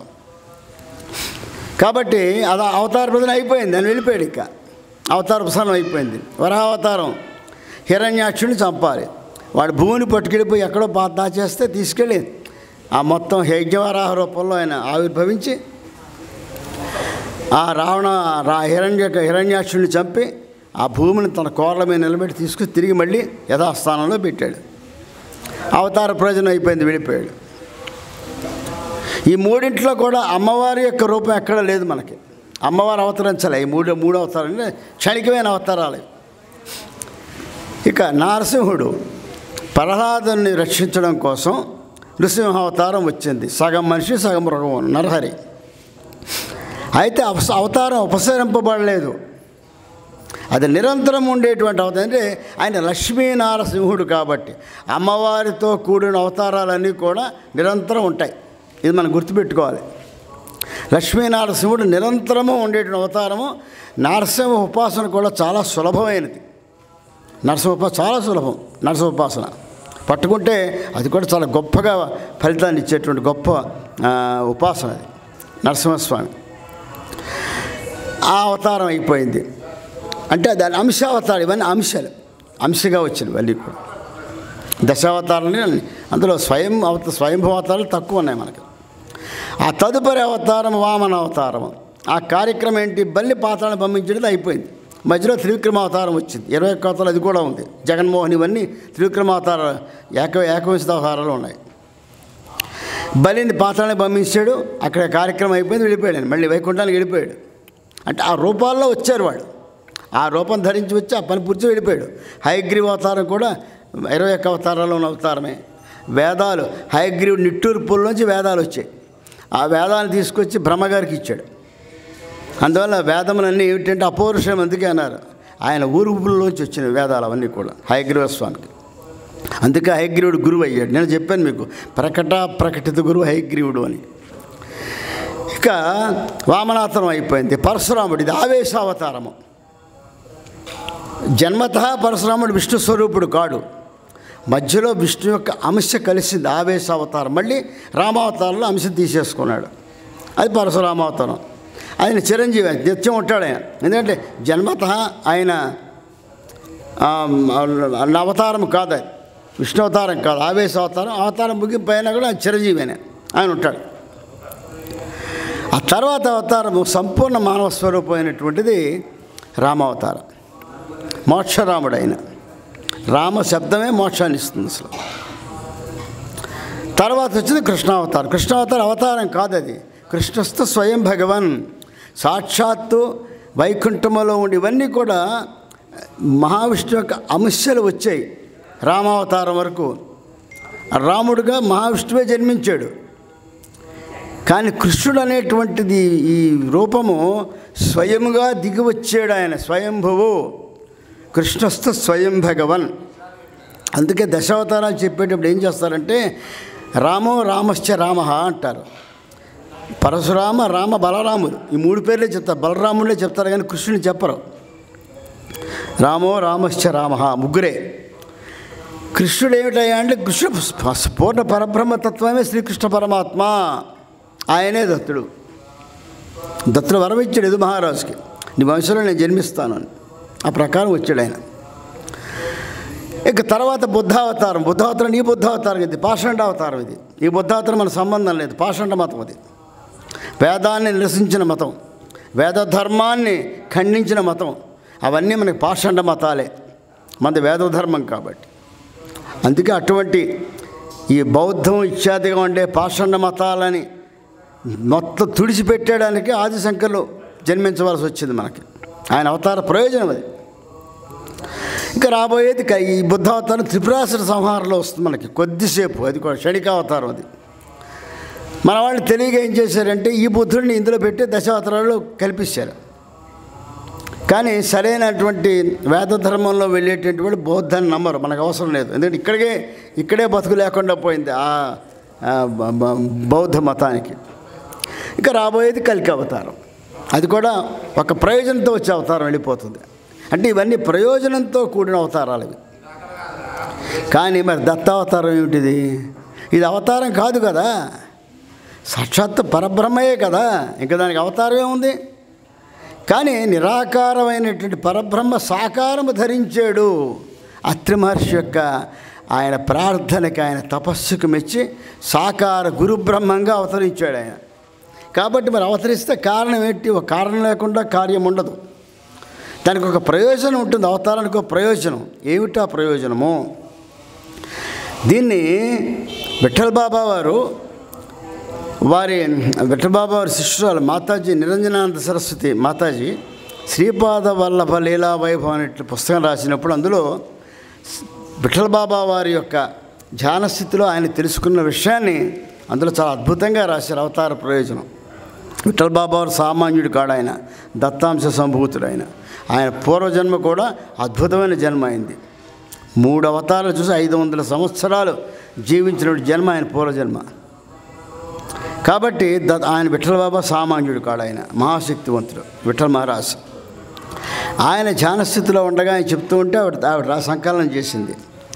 ఏమిటంటే శ్రీపాద శ్రీవల్లభుల వారు ఇంటి దగ్గర అంతర్ధానం అయిపోయి మానస సరోవరానికి వెళ్ళారు. ఆయన మానస సరోవరానికి ఎప్పుడైతే శ్రీపాద వల్లభులు అక్కడ అడుగు పెట్టాడో, మానస సరోవరానికి అధిష్టాన దేవత అయిన మానసాదేవి ఆవిడ వచ్చి ఆ జలాలతో ఆయన కాళ్ళు కడిగి, స్వామి నీ పాదస్పర్శతో పునీతం అయ్యాను కాబట్టి నువ్వు నిత్యమో మానస సరోవరంలో స్నానం చేయమని చెప్పి అడిగింది. ఆయన సరైన వరం ఇచ్చాడు. ఆయన ఇచ్చి ఆయన ఒకసారి కైలాస పర్వతం కేసి చూశాడు. ఆయన పక్కనే కైలాసం కదా. ఆ సమయంలో ఏం జరుగుతుందంటే బ్రహ్మాది దేవతలు, విష్ణు మహేశ్వర త్రిమూర్తులతో సహా ఉన్నటువంటి సమస్తమైన దేవతాగణాలు, ముఖ్యులు, దేవతాముఖ్యులు, సప్తఋషులు, ఋషిపుంగవులు, అన్ని గణములు అన్నీ కూడా అక్కడ కొలువు తీరి ఉన్నాయి. ఏమిటంటే ఒక ముఖ్యమైన విషయాన్ని వాళ్ళు చర్చిస్తున్నారు అక్కడ. ఏమిటయ్యా విషయం అంటే, కలి ప్రభావం తీవ్రం అయిపోతున్నప్పుడు మనం ఏం చేయాలి, దీనికి పరిష్కారం ఏమిటని చెప్పడం కోసం వాళ్ళు చర్చించుకున్నారు. ఇప్పటికీ మనకు తెలియదు, మనం అనుకుంటూ ఉంటాం కానీ మనకు తెలియకుండా హిమాలయ యోగులు, అలాగే సెలెస్టియల్ వరల్డ్, సూక్ష్మలోకం ఒకటి ఉంది మనకు తెలియని లోకం. ఈ అవధూతలు, ఈ గురువులు, ఋషిపుంగులు వీళ్ళందరూ కూడా ఆ సెలెస్టియల్ వరల్డ్లో ఉంటూ వాళ్ళు ఈ లోకం గురించి చర్చించుకుంటూ ఉంటారు. అవసరం నుండి బయటకు వస్తారు. కాబట్టి వాళ్ళందరూ అక్కడ చర్చించుకుంటున్నారు. ఆ సమయంలో శ్రీపాద వల్లభులు అక్కడ అడుగు పెడితే వెంటనే పరమశివుడు ఏం చేశాడంటే, ఆయన నందిని, భృంగిని, శృంగిని ముగ్గురిని పిలిచి, మీరు ముగ్గురు వెళ్ళి అక్కడ శ్రీపాద వల్లభ దత్తస్వామి వచ్చాడు, ఆయన్ని తీసుకుని రండి అని పంపించాడు. పంపిస్తే వాళ్ళు ముగ్గురు కూడా వచ్చి దత్తస్వామికి స్వాగతం చెప్పి, అంటే శ్రీపాదంలో దత్తస్వామి రూపంలో ఆ నిజ రూపం ధరించి ఆయన కైలాస పర్వతానికి వెళ్ళాడు. దత్తుడు వెళ్ళగానే బ్రహ్మ విష్ణు మహేశ్వరితో సహా ఉన్నట్టు సమస్తమైన దేవతాగణ మునిగణ కూడా లేచి నిలబడి స్వాగతించింది. ఇంతే ఆయన పర్వత వీళ్ళందరికీ ఉద్యోగాలు ఇచ్చింది ఆయనే, టాప్ బాస్. వెళ్ళిన తర్వాత ఆయన ఉన్నతాసనం కూర్చోబెట్టారు. కూర్చోబెట్టిన తర్వాత ఏం జరుగుతోంది ఇక్కడ, ఇంతమంది సమావేశం ఎందుకని స్వామి అడిగితే దానికి వాళ్ళు చెప్పారు. ఒక్కొక్కళ్ళు ముందు ఋషులు బ్రహ్మగారు మాట్లాడతారు. చెప్తాడు, నా సృష్టిలో అనేక కల్పాలు అయిపోయాయి, ఇప్పటికీ అనేక కలియుగాలు చూశాను, కానీ ఈ కలియుగంలో ఉన్నటువంటి విచ్చలబిడితే ఎక్కడైనా చూడలే. దాని మీద ఇప్పుడు మేము చర్చిస్తున్నాము. ఈ మానవుల్ని ఏ విధంగా వీళ్ళని సరైన దారిలో పెట్టాలి మాకు అర్థం కాలేదు. అందువల్ల దీని మీద మేము చర్చించుకుంటున్నాము అని చెప్పి ఋషిమండలిని మాట్లాడమంటే వశిష్ఠుల వారు, జాబాలి, గౌతమ మహర్షి, నారదుల వారు వీళ్ళందరూ కూడా మాట్లాడతారు. మాట్లాడి ఏం చెప్తారంటే, వాళ్ళు చెప్పే సారాంశం ఏంటంటే, ఇక్కడ ధర్మము లుప్తమైపోతుంది, వావి వరుసలు ఉండవు, ఇటు పైన దేవుడే లేని నాస్తికత్వం పెరిగిపోతుంది, తద్వారా అధర్మం పెచ్చులిపై రాజ్యం ఏలుతుంది, అనేకమైన కష్ట నష్టాలు జరుగుతాయి, అరిష్టాలు జరుగుతాయి. ఎన్నో కలియుగాలు చూసాం, కానీ ఈ కలియుగంలో ప్రథమ పాదంలోనే ఇంకా 5,000 సంవత్సరాలు ఇంత విశ్రమి ఉంటే ఈ పూర్తి 4,32,000 సంవత్సరాలు పూర్తి అయ్యేసరికి అసలు మానవ జాతి ఉంటుందో పోతుందో కూడా తెలియని పరిస్థితి వచ్చింది. కాబట్టి దీన్ని ఏం చెయ్యాలి మాకు అర్థం కాలేదు స్వామి. మరి మీరు అవతరించారు, మరి ఈ అవతారం యొక్క ప్రయోజనం ఏమిటో మీరు చెప్పండి, మీరు ఏం చేస్తారు, దీనికి ఏదో ఒక పరిష్కారం చూపించండి. ఎందుకంటే మీరు హరి, మీరు సాక్షాత్తు పరబ్రహ్మ కాబట్టి, మీరు భూమి మీద అవతరించి ఉన్నారు కాబట్టి మీ తత్వం ఏంటో మాకు తెలియజేయండి అని చెప్తే అప్పుడు దత్తస్వామి నవ్వుతూ ఏం చెప్తాడంటే, నాయన ఒకానొకప్పుడు అనేకమైన అవతారాలు ధరించిన మాట వాస్తవం. ఎందుకంటే హరి రాక్షసాంతకుడు కాబట్టి అవతారాలు ధరించాం. అక్కడ విష్ణు కూడా ఉన్నాడు, ఆయన అనేక అవతారాలు ఎత్తాడు. అక్కడ ప్రతి అవతారానికి ఒక ప్రయోజనం ఉంది. ఎందుకంటే అప్పుడు ఈ దుర్మార్గులైన వాళ్ళు కొద్దిమంది ఉన్నారు, సన్మార్గులు ఎక్కువ మంది ఉన్నారు. ఈ దుర్మార్గమైన రాక్షసులందరినీ సంహరించేస్తే అక్కడ ధర్మం నిలబడింది. కాబట్టి అక్కడికి అవతార ప్రయోజనం అయిపోయింది, వెళ్ళిపోవడం జరిగింది. కానీ ఇప్పుడు కలియుగంలో ఆయుధం పట్టి దుర్మార్గులందరినీ కూడా సంహరించాలి అనేటువంటి అదే ప్రాతిపదిక మనం తీసుకున్నట్లయితే కలియుగంలో నరమానవుడు అనేటువంటి వాడు మిగలడు. కారణం ఏమిటంటే అందరూ దుర్మార్గులే, అందరూ మంచివాళ్ళే. వీళ్ళల్లో అక్కడ ప్రత్యేకంగా జాతి ఉండే దుర్మార్గపు జాతి గతంలో వాళ్ళు కొట్టేస్తే అయిపోయింది పరిస్థితి. ఇక్కడ అలా కాదు, అందరూ ఇదే. అందరిలోనూ దుష్ట మనస్తత్వం గుణాలు ఉన్నాయి, అందరిలోనూ మంచి గుణాలు ఉన్నాయి. అవి ఉన్నాయి, రెండు ఉన్నాయి, సమానంగా ఉన్నాయి, కొంచెం ఎక్కువ తక్కువలో ఉన్నాయి. మొత్తం మీద మంచి చెడు రెండు మిక్స్ అయి ఉన్నాయి ఇక్కడ. కాబట్టి ఇప్పుడు నా అవతార అది గురుస్వరూపము. ఆయుధాలు ఉన్నాయి, లేకపోతే నేను చెప్పాను కదా ఆయుధాలు. శంఖం ఉంది, చక్రం ఉంది, త్రిశూలం ఉంది, గద ఉంది, ఇవన్నీ ఉన్నాయి. కానీ ఆయుధం ఉన్నంత మాత్రం చేత ఆయుధం పట్టను, ఏ శత్రువుని కూడా ఆయుధంతో చంపను. మరి ఏం చేస్తారు మీరు? ఎలాగ మరి దీని పరిష్కారం ఏమిటి అంటే, నాది గురుస్వరూపం కాబట్టి ఇప్పుడు కావలసినది రాక్షసాంతకుడిలాగా ఆయుధం పట్టి నరుక్కుంటూ పోవడం కాదు. దుష్ట శిక్షణ కాకుండా దుష్ట మానస శిక్షణ చెయ్యాలి. ఇది నా అవతార ప్రయోజనం చెప్పాడు. ఇదేమిటి స్వామి, కొంచెం విశదీకరించి చెప్పని అడిగాడు నారదుల వారు. అప్పుడు చెప్తాడు స్వామి, ప్రతి మానవుల్లో కూడా 10 మంది గురువులు తయారవుతారు. గురువులో ఉండే గొప్పతనం ఏంటంటే, ఒక గురువు 10 మంది గురువులు తయారు చేస్తాడు. కాబట్టి మీరు మీ మార్గంలో మీరు పయనిస్తూ మీ యొక్క తెలిసిన ధర్మశాస్త్రం అన్నీ కూడా తెలిసిన వారు కాబట్టి మీరందరూ కూడా గురుస్వరూపాలుగా అవతరించి మీ అంశాలతోటి ధర్మాన్ని నిలబెట్టడం కోసం, సనాతన ధర్మాన్ని కాపాడడం కోసం, వేద ధర్మాన్ని నిలబెట్టడం కోసం మీరు మనుషులకు చొచ్చుకొని పోయి శిష్యులుగా తయారు చేసుకొని వాళ్ళకి సన్మార్గాన్ని ఉపదేశిస్తూ ఉంటే మార్పు అదే వస్తూ ఉంటుంది. ఒక్కొక్కటి మెలిమెలిగా ఇలా గనక మనం చేసుకుంటూ వెళ్తే ఆఖరికి ఏమవుతుందంటే దుర్మార్గుల సంఖ్య తగ్గుతుంది, దుష్టబాలోచన తగ్గుతాయి, సన్మార్గం పెరుగుతుంది. తద్వారా రాబోయేటువంటి ఈ యుగంలో జరిగే పరిణామాలన్నీ కూడా మనం తగ్గించుకోవచ్చు. అందువల్ల ఇప్పుడు కావాల్సింది కత్తి డాలు కాదు, వాక్కు కావాలి, సన్మార్గంలో నడిపించే గురుస్వరూపాలు కావాలి అని చెప్పేసి ఇది నా ప్రణాళిక అని చాలా స్పష్టంగా దత్తాత్రేయులు వారు చెప్పడం జరిగింది. అంటే దత్తస్వామి యొక్క అవతార ప్రయోజనం ఏమిటి అంటే, ఈ విధంగా ప్రవచనాలు అనేక మంది గురువులచే చెప్పిస్తూ తద్వారా ఎవరైతే వాళ్ళ మనస్సులో ఉన్నటువంటి ఏ విధమైనటువంటి చెడు మార్గంలో వెళ్ళే ఆలోచన వాటన్ని కూడా ఆదిలోనే తుంచివేయడం, లేదా చెప్పగా 1-10 సార్లు చెప్తే కనీసం కాస్తన్నా వింటాడు, అర్థం ఉంది ఏమో ఎందుకు చెప్పారు అనే ఒక భయము, ఒక బెరుకు, ఒక నమ్మకం అన్నీ ఉంటాయి, ఎవరికన్నా వస్తాయి. ఏమీ రాని మూర్ఖులు మనం ఏం చేయలేం, వాడు వదిలేడు అచ్చోసి. కానీ చాలామంది 100కి కనీసం ఒక 60-70 మందిని మార్చడం కష్టం కాదు. వాళ్ళలో ఉండేటి దుర్మార్గ బాధ తీయచ్చు. ఇంకా 20-25 మంది ఉంటారు, వాళ్ళని కొంచెం కష్టపడాలి, వాళ్ళకు కూడా అనుభవంలోకి రావాలి. వాళ్ళు చేసిన పనుల వల్ల జరిగే రెసిప్రికేషన్స్ ఏంటిది వాళ్ళకి తెలియాలి. తెలిస్తే వాడు లెంపలేసుకొని మన దారిలోకి వస్తాడు. ఇంకేమైనా కరడు కట్టి ఉంటారు, వాళ్ళు వదిలేయండి, నష్టమే ఉంది. వాడికి ఎలాగ తర్వాత జన్మ అంతే, నరకం ధ్రువం ఎలాగ ఉంది కాబట్టి వాళ్ళు అక్కడ చూసుకుందాం వాళ్ళ వ్యవహారం. కానీ గురుస్వరూపముగా వాళ్ళ పని ఏమిటి అంటే, వాళ్ళ వాక్తోటి, వాళ్ళ యొక్క ఉపదేశాలతోటి అందరినీ కూడా మార్చడమే గురుతత్వం యొక్క లక్ష్యము అని చెప్పేసి దత్తస్వామి తన అవతార ప్రయోజనాలు తెలియజేయడం జరిగింది. ఇది దత్తస్వామి యొక్క అవతారం. ఎందుకు వచ్చింది అవతారము? మరి ఆయన దగ్గర అన్నీ ఉన్నాయి. ఆయన ఒక్కసారి జంభాసురుడు అనేటువంటి రాక్షసుడు నన్ను స్వయంగా చంపలేదు, ఒక ఉపాయం ద్వారా చంపించాడు అంతే. ఉపాయం ఇచ్చాడు, కానీ నేను ఆయుధం పట్టనని చెప్పాడు. ఆయుధాలు ఉన్నాయి కానీ నేను పట్టుకోను, దాంతో ఏమి చేయను. అది నా గురుస్వరూపానికి, అది నా అవతార ప్రయోజనానికి అది విఘాతం కలిగించేట్టు చర్య. నేను కనుక కత్తిడాలు పట్టుకుంటే చక్రం తిప్పుతాయి. కాబట్టి నేను ఉపాయం చెప్తాను నీకు, ఆ ప్రకారం చేసుకోమని చెప్పాడు. అలాగే జంబాసురుని వధించడం జరిగింది. అది మీకు చెప్తాను, జంబాసుర వధ కార్యం వచ్చినప్పుడు చెప్తాను.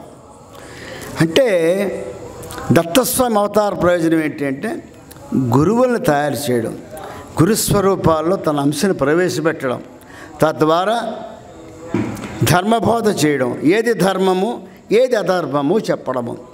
ఎందుకు? మానవుడు ఒక్కడే విచక్షణ నీకెవరికి లేదు. మంచి చెడు తెలుసున్నాడు కాబట్టి మంచి చేస్తాడు, చెడు చేస్తాడు. జంతువునాం నరజన్మ దుర్లభం. వివేక చూడమణిలో ఆదిశంకర్లు రాసిన మొట్టమొదటి శ్లోకం ఇది. ఏమంటారు ఆయన? అన్ని జంతువుల్లోనూ నరజన్మ దుర్లభమైనటువంటిది. ఎందుకంటే అన్ని జంతువులకి మానవుడు కూడా ఒక జంతువే, ద్విపాద పశువు, అవి చతుష్పాద పశువులు. అన్నింట్లో ఉన్నది ఏమిటంటే నిద్ర, భయము, ఆహారము, మైథునము, ఈ 4 సమానమే. అన్నింటికి నిద్రపోతాయి, అన్నీ ఆహారం తింటాయి, అన్నీ ఒకదానికి భయపడతాయి, అన్నీ కూడా సంసారం చేస్తాయి.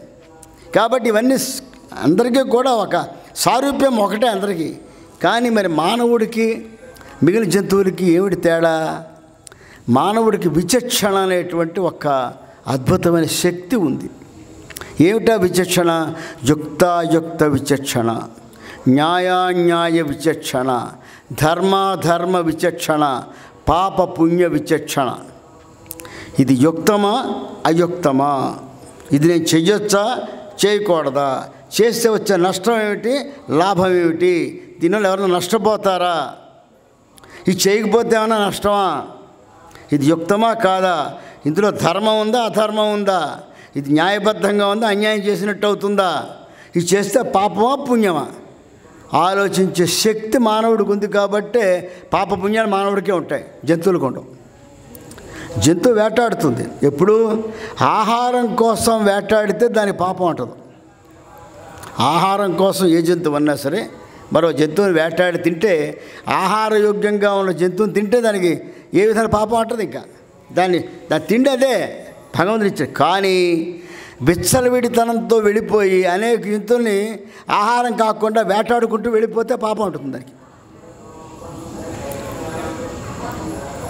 అది జంతునీతి, ఆటవిక నీతిది. కానీ మానవుడికి అలా కాదు. మానవుడు ఆలోచించకుండా అడుగు వేస్తే అందులో పాప పుణ్యాలు వెంటనే ఖాతాలో పడిపోతాయి.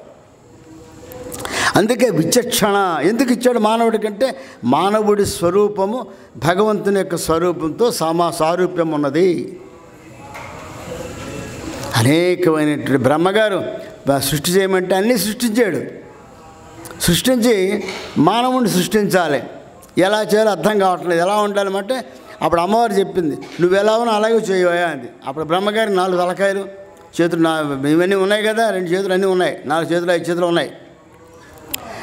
ఎలాగే చేయమంటే ఎలా చేయాలంటే అప్పుడు చెప్పింది, మానవుడు అంటే నీ రూపంలో ఉండే విధంగా సృష్టించుకో. మానవుడు వాడికి విచక్షణ, ఈ బుద్ధిని ఏం చెప్పింది అమ్మవారు. గాయత్రి మా చెప్తుంది ఈ మాట బ్రహ్మగారికి. సరే, ఆయన ఏం చేస్తాడంటే సృష్టి మొదలు పెడతాడు. మొదలు పెడితే ఎక్కడా కూడా తల ఎక్కడ పెట్టాలి, తోక అర్థం కాదు. తల తోక ఉండాలని చెప్పే సృష్టికి అర్థం అవ్వట్లే. విఘ్నాలు వస్తుంటే అప్పుడు గణపతిని ప్రార్థిస్తాడు, పరతత్వాన్ని ప్రార్థిస్తాడు, ఓంకారాన్ని ఉపాసిస్తాడు. అప్పుడు ఓంకారం నుంచి గణపతి వస్తాడు బయటికి. అందుకే గణపతి ప్రణవస్వరూపుడు, పూర్ణ పరబ్రహ్మతత్వము. గణపతికి దత్తుడికి తేడాలు ఇద్దరు ఒకటే. అందుకనే నా మొట్టమొదటి నా ప్రార్థనలోనే మహాగణపతి స్వరూపం అని చెప్పాను నేను. అందుకే చిత్తా నక్షత్రంలో భాద్రపద చవితి నాడు, వినాయక చవితి నాడు శ్రీపాదాల అవతారం వచ్చింది. కారణం కూడా అదే. నేను గణపతి, అందులోనూ ఆ చేసింది కూడా గణపతి హోమం చేసినప్పుడు, తర్వాత సవిత్రికాడుకు జనం చేసినప్పుడు వచ్చినటువంటి ఫలితంగా వచ్చినటువంటి అవతారం శ్రీపాద వల్లభ అవతారం. కాబట్టి గణపతికి నాకు భేదములు, ఇద్దరు అభేదం అని చెప్పడం కోసమే తత్వస్వామి అవతారం ఎత్తాడు అక్కడ. అప్పుడు గణపతిని చూసి బ్రహ్మగారు ఒక శ్లోకం చదువుతాడు, ఆ రూపాన్ని వర్ణిస్తూ, ధ్యాన శ్లోకం. అదే శుక్లాంబరధరం విష్ణు శశివర్ణం చతుర్భుజం ప్రసన్నవదనం ఛాయే సర్వ విఘ్నోపశాంతే. మొట్టమొదటి బ్రహ్మగారి నోటంపటి వచ్చినట్టు మొట్టమొదటి ధ్యాన శ్లోకం ఈ సృష్టిలో ఏదైనా ఉందంటే అదొకటే. ఈ సృష్టిలో వచ్చిన మొట్టమొదటి ధ్యాన శ్లోకం అదే, ఇంకోటి లేదు. సాక్షాత్ స్వయంగా బ్రహ్మగారి నోటంపటి వచ్చింది. గణేష్ పురాణంలో మనకు దొరుకుతుంది ఈ మాట. మొట్టమొదటి బ్రహ్మగారి గణపతి ఆ రూపంలో గజముఖంతో కనిపించాడు ఆయన. ఆ రూపాన్ని వర్ణిస్తే ఆయన శ్లోకం చెప్పాడు ఆయన. కాబట్టి చాలా శక్తివంతమైన శ్లోకం శుక్లాంబరధరం అనేది. అప్పుడు గణపతి ఏం చెప్తున్నాను, ఆయన ఓ పని చేయి, నేను మూలాధార చక్రంలో నేను ఉంటాను, విగ్రహం అనేది తీసేస్తాను, అప్పుడు నువ్వు సృష్టి మొదలుపెట్టు, అన్ని క్రమబద్ధలో వస్తాయి. మరొకటి ఏంటంటే మూలాధారంలో ఉండి మానవుల్లో ఉండేటువంటి కొన్ని రాగద్వేషాన్ని సృష్టిస్తాను. కాబట్టి ఇప్పుడు రాగద్వేషాలు లేకపోతే మానవులందరూ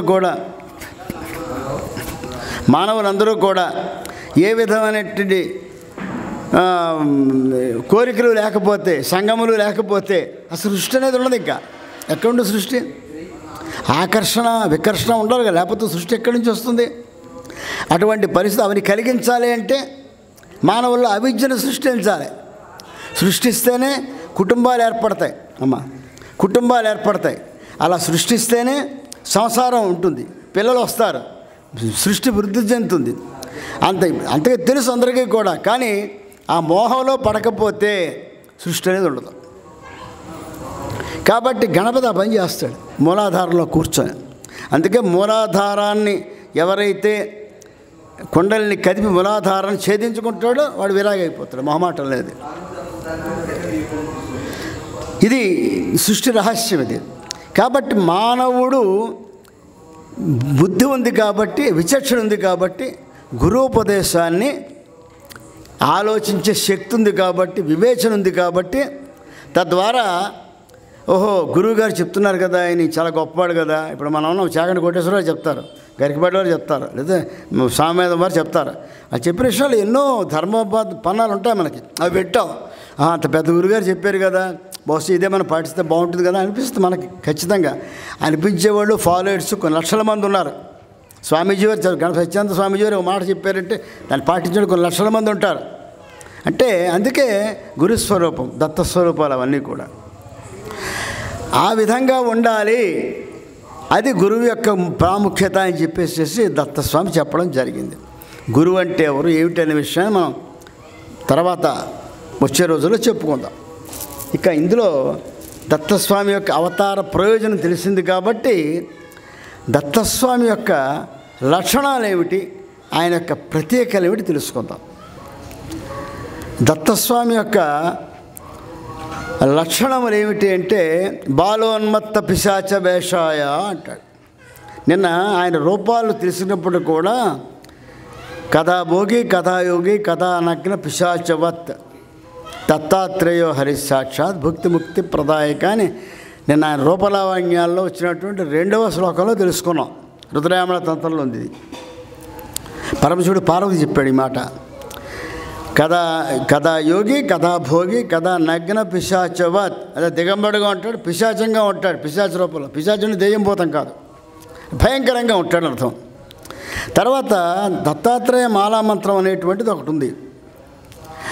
అది దత్తోపనిషత్తులో 2వ ఖండములో దత్తస్వామి స్వయంగా సిద్ధరాజ అవతారంలో సిద్ధులకు ఉపదేశించినట్టు మహాశక్తివంతమైనటువంటి మంత్రం. అది అనేక బీజాక్షరాల సంపుటి, 10 బీజాక్షరాలని అందులో. మన వాళ్ళు తెలియక అందరూ కూడా మాలామంత్రం చదివేసుకుంటూ వెళ్ళిపోతున్నారు. అక్కడ పిఠాపురంలో మాలామంత్రం భయం చేస్తారట. తిట్టి వచ్చాను అందరినీ, బుద్ధి లేదా అని చెప్పేసి తిట్టి మొత్తం ఒక కలెక్ట్ చేసి వచ్చాం. అక్కడ చెప్పాం, వింటారా వెనకపోతారా వాళ్ళ ఇష్టం. కానీ అందులో వచ్చే ఇబ్బందులను కూడా చెప్పాను నేను. ఇది పద్ధతి కాదు, ఇలా చెయ్యొద్దు. మాలామంత్రము గుప్తతమము, గుప్తతరం కూడా కాదు, గుప్తతమము. ఎందుకంటే బీజాక్షర సంపుటది. ఏమాత్రం బీజాక్షరం తేడా వచ్చినా కూడా మామూలుగా ఉండదు వ్యవహారం అందులో. దాని ఉదాహరణ కూడా మీకు చెప్తా. 1,00,000 మాలామంత్ర జపం చెయ్యాలి అని సంకల్పం చేసుకున్నాను నేను. 38,000 సంఖ్య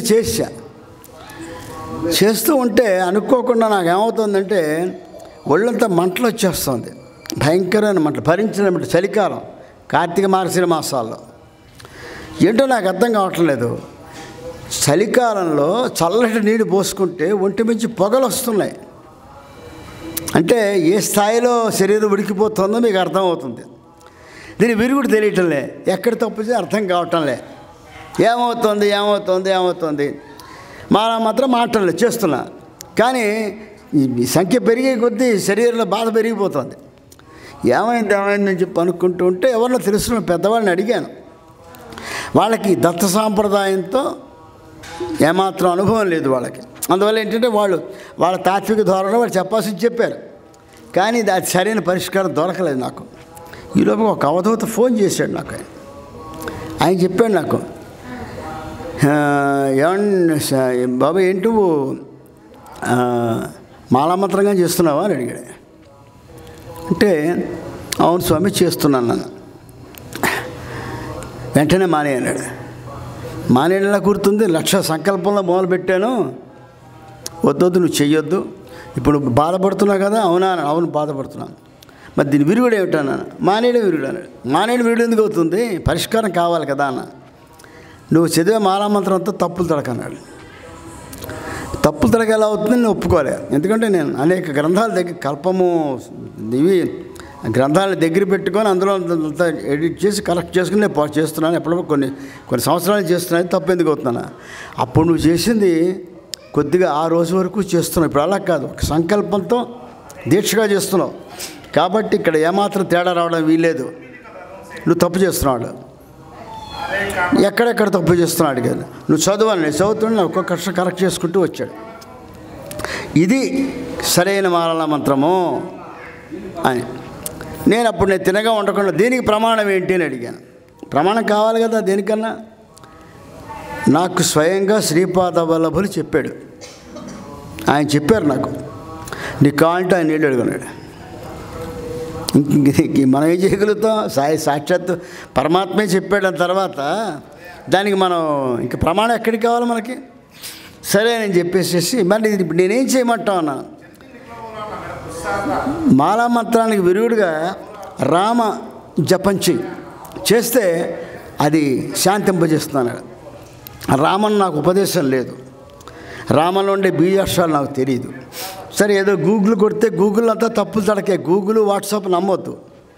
అందరూ పండితులే. ఇప్పుడు ప్రతివాడు పురాణాలు రాసేసి వాడే వాడు తెలివితేటలు ఉపయోగించి బమ్మిని తిమ్మిని చేసి మన ఎవడో రాశాడు.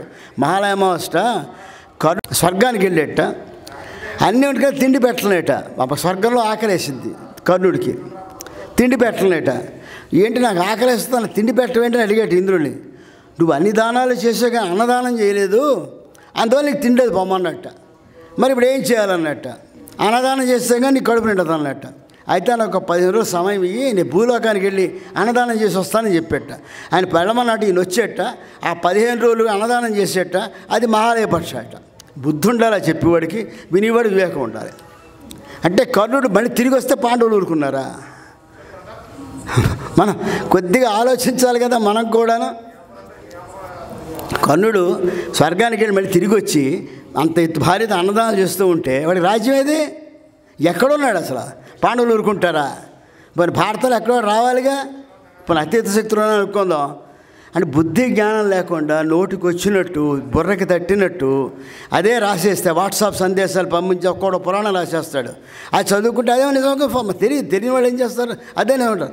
ఎంత నిజం అనుకున్నారంటే భక్తి టీవీలో నేను చర్చలో కూర్చుంటే ఈ మహాలయాల మీద ఒక పెద్ద ఆయనే అప్పటికి మంచి పేరులో ఉన్నాడు. ఆయన చెప్పాడు ఈ కథ. నేను ఖండించాను. తప్పితే ఎక్కడ ప్రమాణం చూపించమని అడిగాను. అంటే అట్లా ఉంది. ఈ మన పండితులు పెరిగిపోయారు ఈ మధ్య. ఆధ్యాత్మిక పండితులు ఇష్టం వచ్చేటట్టు రాసేస్తారు వాళ్ళు. అందులో ఏమి ఉండదు. సరిగ్గా ప్రమాణ గ్రంథంలో వెరిఫై చేసి క్వశ్చన్ వేసేమంటే సమాధానం రాదు ఇంకా వాళ్ళ దగ్గర నుంచి. ఇది పరిస్థితి. అటువంటిది మరి ఏం చేయాలి నాకు అర్థం కాక ఏం చేద్దాం ఆలోచించి గురుచరిత్ర 108 సార్లు పారాయణ చేశాను. అప్పుడు ఉపశమనం దొరికింది. మొత్తం పూర్తిగా హాయిగా తయారైంది. తర్వాత మళ్ళీ వదలలేదు నేను. ఆయన నాకు మాట చెప్పాడు అవధూత, అనుష్ఠుప్ మంత్రం ఒకటి, మాలా మంత్రం ఒకటి, ఈ రెండు కూడా మీరు ఎప్పుడు చేయొద్దు అన్నాడు. అన్న ఆ రెండు చేయడం మొదలుపెట్టిందని నేను కూడా ఇలాగే ఇబ్బందులు పాలయ్యాను, అందువల్ల నేను చేయలేదు, మీరు చేయొద్దు అన్నాడు. మీరు చేయకపోతే నేను చేయకుండా రూలే లేదండి.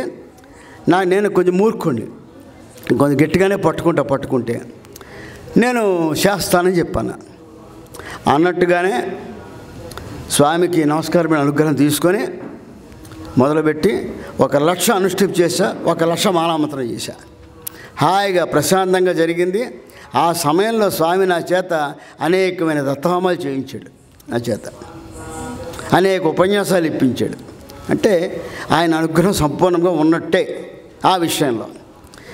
అందువల్ల ఏంటంటే ఈ మాలామంత్రము అటువంటి వాటిని మనం చేసేటప్పుడు ఒళ్ళు దగ్గర పెట్టుకుని చెయ్యాలి. తెలిసిన మంచిది.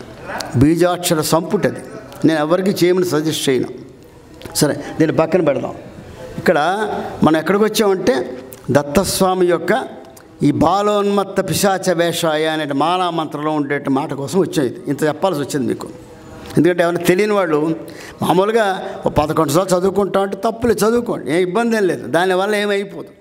కొందరు ఏం చేస్తారు, మాలమంత్రం కూడా 11 సార్లు దండం పెట్టేస్తారు, తప్పులేదు, చేయొచ్చు, దానివల్ల నష్టమేం రాదు. తదేకతి దాన్నే సాధన కోసం తీసుకుంటే మాత్రం లాగిలంపగా కొడుతుంది, అందులో మొహమాటం లేదు. ఈ బాలోన్మత్త పిశాచ వేషాయ అంటే బాలస్వరూపంగాను, ఉన్మత్త అంటే పిచ్చివాడుగాను, పిశాచ అంటే భయంకరుడుగాను కనబడతాడు దత్తుడు అనేది అందులో అర్థం. చాలామంది అదే అర్థం చెప్తారు, నాకు మొన్నటి వరకు అదే అర్థం నాకు తెలిసినంత. తర్వాత కొంచెం కళ్ళు తెరిచాను నేను. దీనికి బాల అనేటువంటి దానికి అద్భుతమైన ఉదాహరణ కూడా ఉంది. నాకు ఈ మంత్రోపదేశం కూడా మన ముందులో మొదటి నుంచి మాలామంత్రమే నేను పట్టుకున్నది. అప్పట్లో నాకు ఈ విధమైనటువంటి అనుభూతులు ఏమి లేవు. అంటే ఈ మంటలు వచ్చేస్తాయి ఇవేం లేవు, దీక్షగా కాదు, ఎక్కడికి వెళ్తే మాలామంత్రం చేసేవాడి, ఏ క్షేత్రం అయినా సరే. గాణగాపురం మొట్టమొదటిసారి 1991లోనే వెళ్ళినప్పుడు అక్కడ మాలామంత్ర జపం చేస్తున్నాను. చిన్న దత్తస్వామి పట్టం పెట్టుకుని దీపం వెలిగించుకొని ఒక అరటిపండు అక్కడ నైవేద్యం పెట్టి అగరత్తులు వెలిగించుకొని గుళ్ళోనే పక్కన కూర్చుని అప్పుడు ఆ ఫెసిలిటీ ఉంది. అప్పుడు నా అదృష్టం ఏంటంటే గాణగాపురంలో నిర్గుణ పాతకుల దగ్గర రాత్రి అంతా పడుకున్నాను నేను. నాకు అదృష్టం పట్టింది. అలభయోగాలు అదొక యోగం, ఇప్పుడు లేదు అవకాశం. అదేవిధంగా కురుపురలో శ్రీపాద వల్లభుల యొక్క మూలస్థానాన్ని స్వయంగా నచ్చేదని అభిషేకం చేసుకున్నాను. అప్పుడు ఇప్పుడు లేదు అవకాశం. ఇవన్నీ కొన్ని అలభయోగాలు నా జీవితంలో ఉన్నాయి. అక్కడ నాకు తిన్నగా ఉండకుండా మంత్రం చేస్తున్నప్పుడు నాకు ఒక చిన్న ఆలోచన వచ్చింది. అంటే నేను భగవంతుడికే నేను పరీక్ష పెట్టా. ఏమని, ఇక్కడ చేస్తున్నా కదా, నేను చేస్తున్న మంత్రం ఈ ఫలితం భగవంతుడు అనుగ్రహిస్తున్నాడంటే ఎవరినో పిల్లవాడు వచ్చి ఈ అట్టుబడి తీసుకెళ్ళిపోవాలని చెప్పేసి నేను మనస్సులో సంకల్పం చేశాను. చేసి హాయిగా కూర్చుని మంత్రం చేసుకుంటూ 400 సార్లు టార్గెట్ అది 4 గంటల పాటు అలా చేస్తున్నా ఎవరో ఇంత పిల్లవాడు వచ్చాడు, టక్కున అట్టుబడి తీసుకెళ్ళిపోయాడు. ఆ జనాల్లో కలిసిపోయాడు, వెళ్ళిపోయాడు అంతే. అయితే సరే పర్లేదు, మన యొక్క మంత్రాన్ని మన భగవంతుడు ఆమోదించాడు. మనకు తెలియదు, భగవంతుడు మనం పరీక్ష పెడతాను మనకు తెలియదు. చెప్పేవాడు నాకు గురువు ఎవరు లేరు, నాకు నేనే గురువు, నాకు దత్తుడే గురువు అప్పట్లో. అంటే ఈ బాలోన్మత్త అంటే బాల రూపంలో వచ్చాడు అక్కడ. సో బాల ఉన్మత్త అంటే పిచ్చివాడు.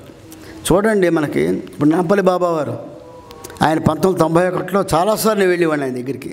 శ్రవణ కుమార్ ఇంట్లో గోవిపురాలో ఉన్నప్పుడు ఆయన ఉన్మత్తుడిగా ఉండేవాడు. ఆయన మరీ బాగా సన్నిహితులకి ఏమైనా ఎప్పుడైనా ఆయన మాట్లాడడం జరుగుతూ ఉండేది, కానీ సాధారణంగా ఉన్మత్త స్థితిలోనే దిగంబరుడుగా ఆ గేట్లో లోపలికి ఉండేవాడు. ఆయన ఎవరైనా వెళ్ళేవారు, ఇలా సిగరెట్లు ప్యాకెట్ ఇస్తే తీసుకునేవారు. అందరినీ దాన్ని తీసుకున్నాడు కదా, మళ్ళీ విసిగొట్టేసేవాడు ఆయన. ఎవరో కొద్దిమంది ఇస్తే తీసుకున్నాడు ఆయన. ఆ మనస్ఫూర్తిగా ఆ జపం చేసుకుని వెళ్ళే గురిచేతి పారాయణ చేసి వెళ్ళిన వాళ్ళు మాత్రమే ఆయన యాక్సెప్ట్ చేసేవారు కాదు బాబావారు. అంటే వాళ్ళు అలాగే రాకడే బాబావారు ఆయన పిచ్చివాళ్ళగా ఉండేవాడు. అనేక మంది అవతలు పిచ్చివాళ్ళలో ఉంటారు. ఎందుకంటే వాళ్ళు ఈ భౌతిక బంధాన్ని దూరంగా పారిపోయే ప్రయత్నం చేస్తారు. అందువల్ల పిచ్చివాడు ఎవరి దగ్గర చేరడు. మాత్రం చేత పిచ్చివాళ్ళంతా అవధూతలు కూడా పొరపాటు మరొకటి ఉండదు. పిచ్చివాళ్ళంతా అవధూతలు కాదు.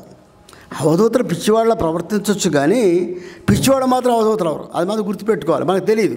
ఎక్కడ గట్టిగా పిచ్చివాడు కనబడితే కాళ్ళ నాశనం చేసేసి వాళ్ళు కూర్చోబెట్టి వాళ్ళని ఏమో సింహాసనం ఎక్కించేస్తున్నారు. ఈ మధ్యకాలం కూడా జరుగుతున్నాయి, చాలా మటుకు బయటపడ్డాయి. కాబట్టి అవన్నీ కాదు, అవధూత కొన్ని లక్షణాలు ఉన్నాయి. లక్షణాలు మళ్ళీ మీకు చెప్తాను ఇందులో. ఉన్మత్త అంటే పిచ్చితనం, అంటే పిచ్చివాడి రూపంలో కనబడతాడు.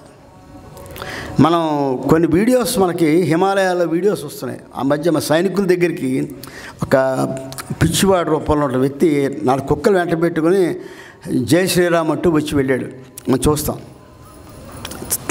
సాక్షాత్తు దత్తుడైన. తర్వాత ఒకసారి పిఠాపురంలో రాత్రివేళ 4 కుక్కలు వెంట పెట్టుకొని జై గురుదత్త అంటూ కూడా ఆయన పిఠాపురం అంతా తిరిగాడు. పీఠికాపురం నిత్యవిహార మధుమద్దత్త మంగళ రూప సాక్షాత్ దత్తులే. ఇలాంటి కొన్ని జరుగుతూ ఉంటాయి. ఇంకా పిశాచ అంటే భయంకర స్వరూపం. అది విష్ణుదత్తుడి కథలో వస్తుంది మనకి. అయితే ఏమిటిది, ఇంతేనా అర్థం, ఇంకేమైనా అర్థం ఉందా, దీంట్లో ఉండే తాత్వికమైన అర్థం ఏంటి, దీంట్లో ఉండే రహస్యార్థమైన ఉందా అనే విషయం మీద నేను వెరిఫై చేసుకుంటే అరిపిరాల విశ్వం గారు ఆయన సాక్షాత్తు దత్తస్వామి యొక్క భౌతిక దర్శనం పొందినట్టు మహానుభావుడు ఆయన ఒక పుస్తకం రాశారు, దత్త దర్శనం అని పుస్తకం రాశారు. అంటే దత్తస్వామి యొక్క అంతర్దర్శనాన్ని రాశారు ఆయన. అందులో ఏంటంటే బాల, మన పైకి చెప్పుకుంది పిల్లవాడు. మరి ఇక్కడ అర్థం ఏమిటి అంటే బాలుడు, పసిబాలుడు. వాడికి ఏమి తెలియదు, ఏడవడం తప్ప ఇంకేం తెలియదు. వాడికి సంకల్పం ఉండదు. ఎవరు మనం ఏదో సంకల్పం ఉంటుంది, ఇది అయిపోయి మనం ఏం చేయాలి, ఒక సంకల్పం, రేపేం చేయాలి, ఒక పద్ధతి, అవన్నీ ఉంటాయి. పసిబాడికి ఏమిటి, వాడికి ఏం తెలుసు? వాడు ఆకలిస్తే ఏడుస్తాడు, చీమ కుడితే ఏడుస్తాడు, ఏమీ ఎవరు కనబడిపోతే ఏడుస్తాడు, భయపడితే ఏడుస్తాడు, ఇంకా ఏడవ ఇంకేం తెలియదు వాడికి. వాడికి ఎప్పుడైతే సంకల్పం లేదో వాడికి మనస్సు ఉండదు. అంటే మనస్సు సంకల్పము రెండూ లేకపోతే అలౌకికమైన స్థితి అది. ఎక్కడైతే మనస్సు సంకల్పము రెండూ లేవో ఆ స్థితి అలౌకికమైన స్థితి. వాడికి వాంఛలేమి ఉండవు. అటువంటి అలౌకికమైన స్థితిలో ఉన్నటువంటి ఎవరైతే ఆ స్థాయిలో ఉంటారో వాళ్ళని ఉద్ధరించేటువంటి వాడు దత్తుడు. అది బాలస్వరూపానికి వ్యాఖ్యానం. అది అంటే మనస్సు సంకల్పము రెండూ లేనటువంటి స్థితికి చేరుకున్నవాడిని అక్కడి పైకి లాక్కుంటాడు. అది బాల. ఉన్మత్త, అనేటువంటి మంత్రశాస్త్రంలో అనేటువంటి అక్షరానికి అర్థం ఏంటంటే అనంతము అని అర్థం. అనంతము, అంటే అనంతము. ఈ అనేటువంటిది అమృతత్వం, అమృత బీజం అని చెప్పాను నిన్న. అనేటువంటి మంత్రశాస్త్రంలో అమృత బీజం ఉంది, అమృతతత్వం. అంటే సాధకుడు, మనకి షట్చక్రములు ఉన్నాయి. మూలాధారము, స్వాధిష్టానము, అజ్ఞాచక్రమని, స్వాధిష్టానము, అనాహుత చక్రము, మణిపూరక చక్రము, అక్కడ అజ్ఞాచక్రం వస్తుంది. పైన సహస్రారం, అందులో ఉండేటువంటి ఆ పరమాత్మ అక్కడ నివసించి అక్కడ అమృతాన్ని నివసిస్తే అమృతాన్ని ఎవరైతే తీసుకోగలుగుతాడో వాడు మహాయోగి అయిపోతాడు, తురియేస్తాయి. ఈ కుండలిని శక్తిని ప్రేరేపించి అజ్ఞాచక్రం వరకు పట్టుకెళ్ళేటువంటి బాధ్యత ఉదాన వాయువుది. మనిషిలో 5 ప్రధాన వాయువులు, 5 ఉపవాయువులు ఉంటాయి. ప్రాణ, వ్యాన, ఉదాన, సమాన, అపానములు, ఈ 5 ఉంటాయి. అలాగే నాగ, కూర్మ, కృక్కర, ధనుంజయ, మొత్తం 10 వాయువులు ఉంటాయి. ఈ 10 వాయువుల్లోనూ కూడా ఈ ఉదాన వాయువు యొక్క పని ఏమిటి అంటే, ఎవరైతే సాధకుడు కుండలిని ప్రేరేపణ కూర్చుంటాడో ఆ కుండలిని శక్తిని అక్కడి నుంచి ఒక్కొక్క చక్రాన్ని ఛేదించుకుంటూ పైకి తీసుకెళ్ళాలంటే ఏదో ఒక ట్రాన్స్పోర్టేషన్ ఉండాలి, ఒక కన్వీనియన్స్ ఉండాలి. అది ఉదాన వాయువు చేస్తుంది ఆ పని. ఎప్పుడైతే ఉదాన వాయువు ద్వారా ఆ శక్తిని ప్రేరేపింపజేసి అజ్ఞాచక్రానికి వెళ్తే అందులో ఉండే అమృతతత్వాన్ని, వాడు అనంతమైనటువంటి అమృతతత్వాన్ని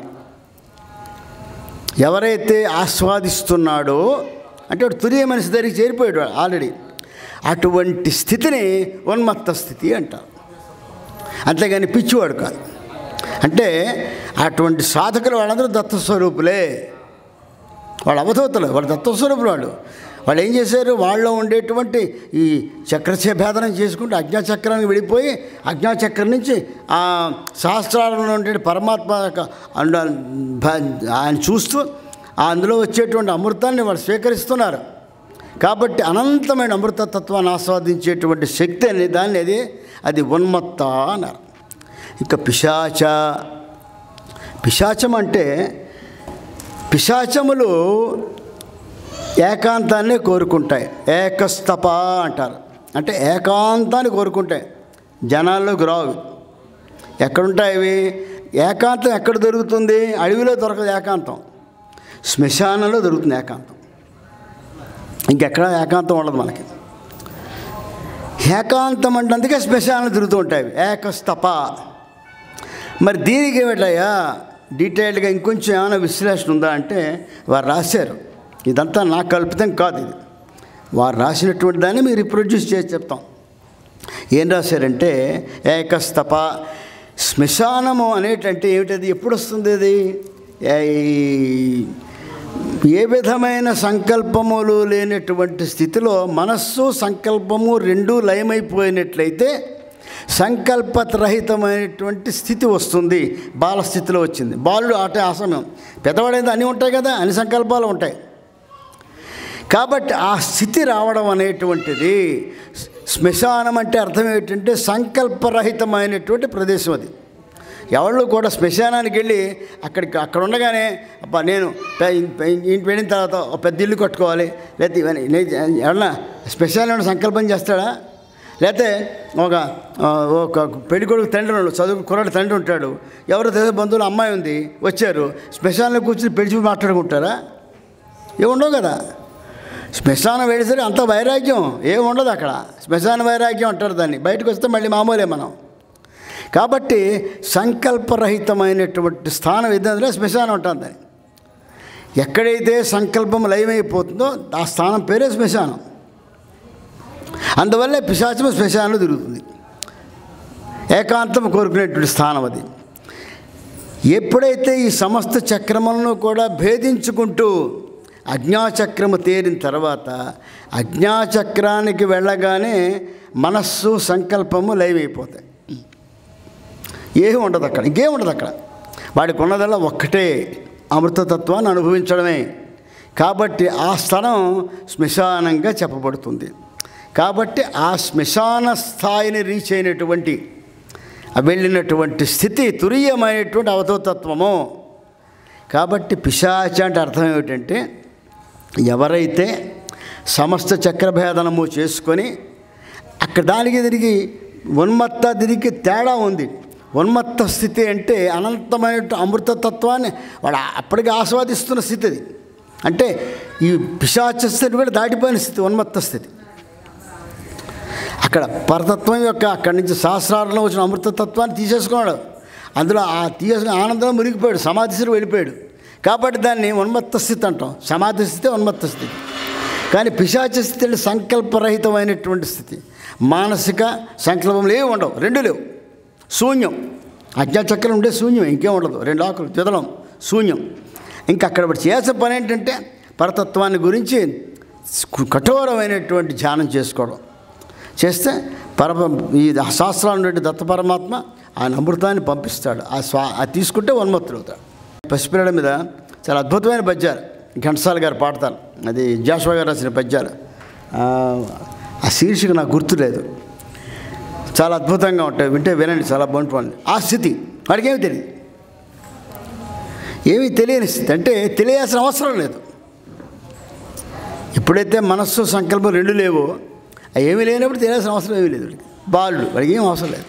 అక్కడ విచక్షణ అది ఏమీ లేదు. అక్కడ సాక్షాత్తు శుద్ధ పరబ్రహ్మ స్వరూపమే. అది మహాయోగి పసిపిల్లడు అంటే. ఉన్మత్త అనగానే అమృతత్వాన్ని కూడా అందుకున్నట్టు స్థితి. పిశాచము అంటే అక్కడ దాకా వెళ్ళి ఆగాడు. అక్కడ శ్మశానంలో అంటే ఈ భ్రాంతలు అజ్ఞాచక్రంలో ఆగాడు. ఏ విధమైన విరక్తి కూడా లేదు వాడికి, వైరాగ్యం కూడా లేదు, అని లేవు, ఏమీ లేవు. శూన్యమే ఉంది అక్కడ. ఆ శూన్య స్థితిలో స్థితి శ్మశాన స్థితి, పిశాచ స్థితి. కాబట్టి బాలోన్మత్త పిశాచ వేషాయ అంటే దాని అర్థం అది. ఇంకా ఆయనకు ఉన్నటువంటి మరొక గొప్ప లక్షణం ఏమిటంటే ఆయన స్మర్తృగామి అంటారు. స్మర్తృగామి ఇది ఆయనకు ఉన్నటువంటి, ఆయనకి మాత్రమే ఉన్నటువంటి ఏకైక లక్షణం అది దత్తస్వామికి. స్మర్తృగామి అంటే స్మరించగానే వచ్చేస్తాడు.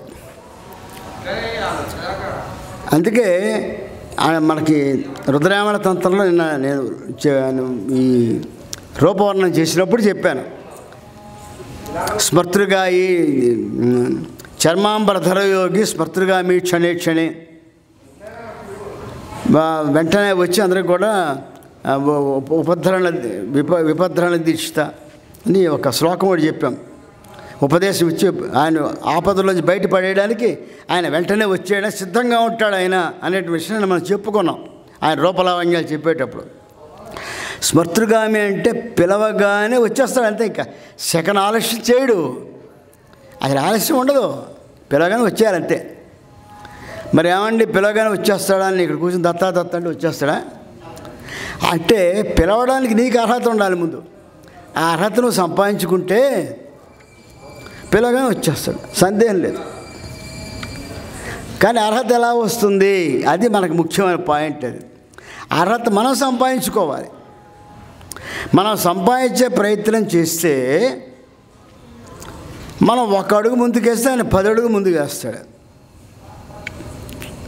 గురువులు అందరూ అలాగే ఉంటారు.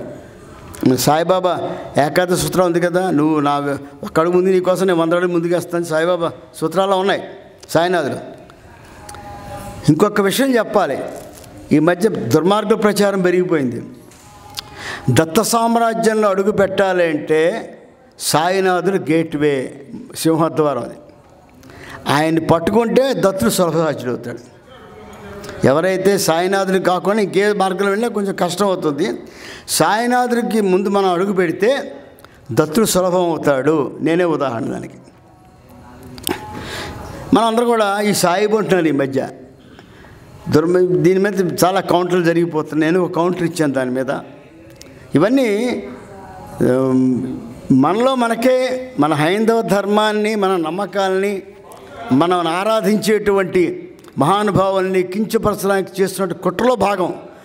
దరిద్రం ఏంటంటే మన వాళ్ళే ఇందులో ఆజ్యం పోస్తున్నారు. అదే ఒక విశేషం. అది చాలా దుర్మార్గం.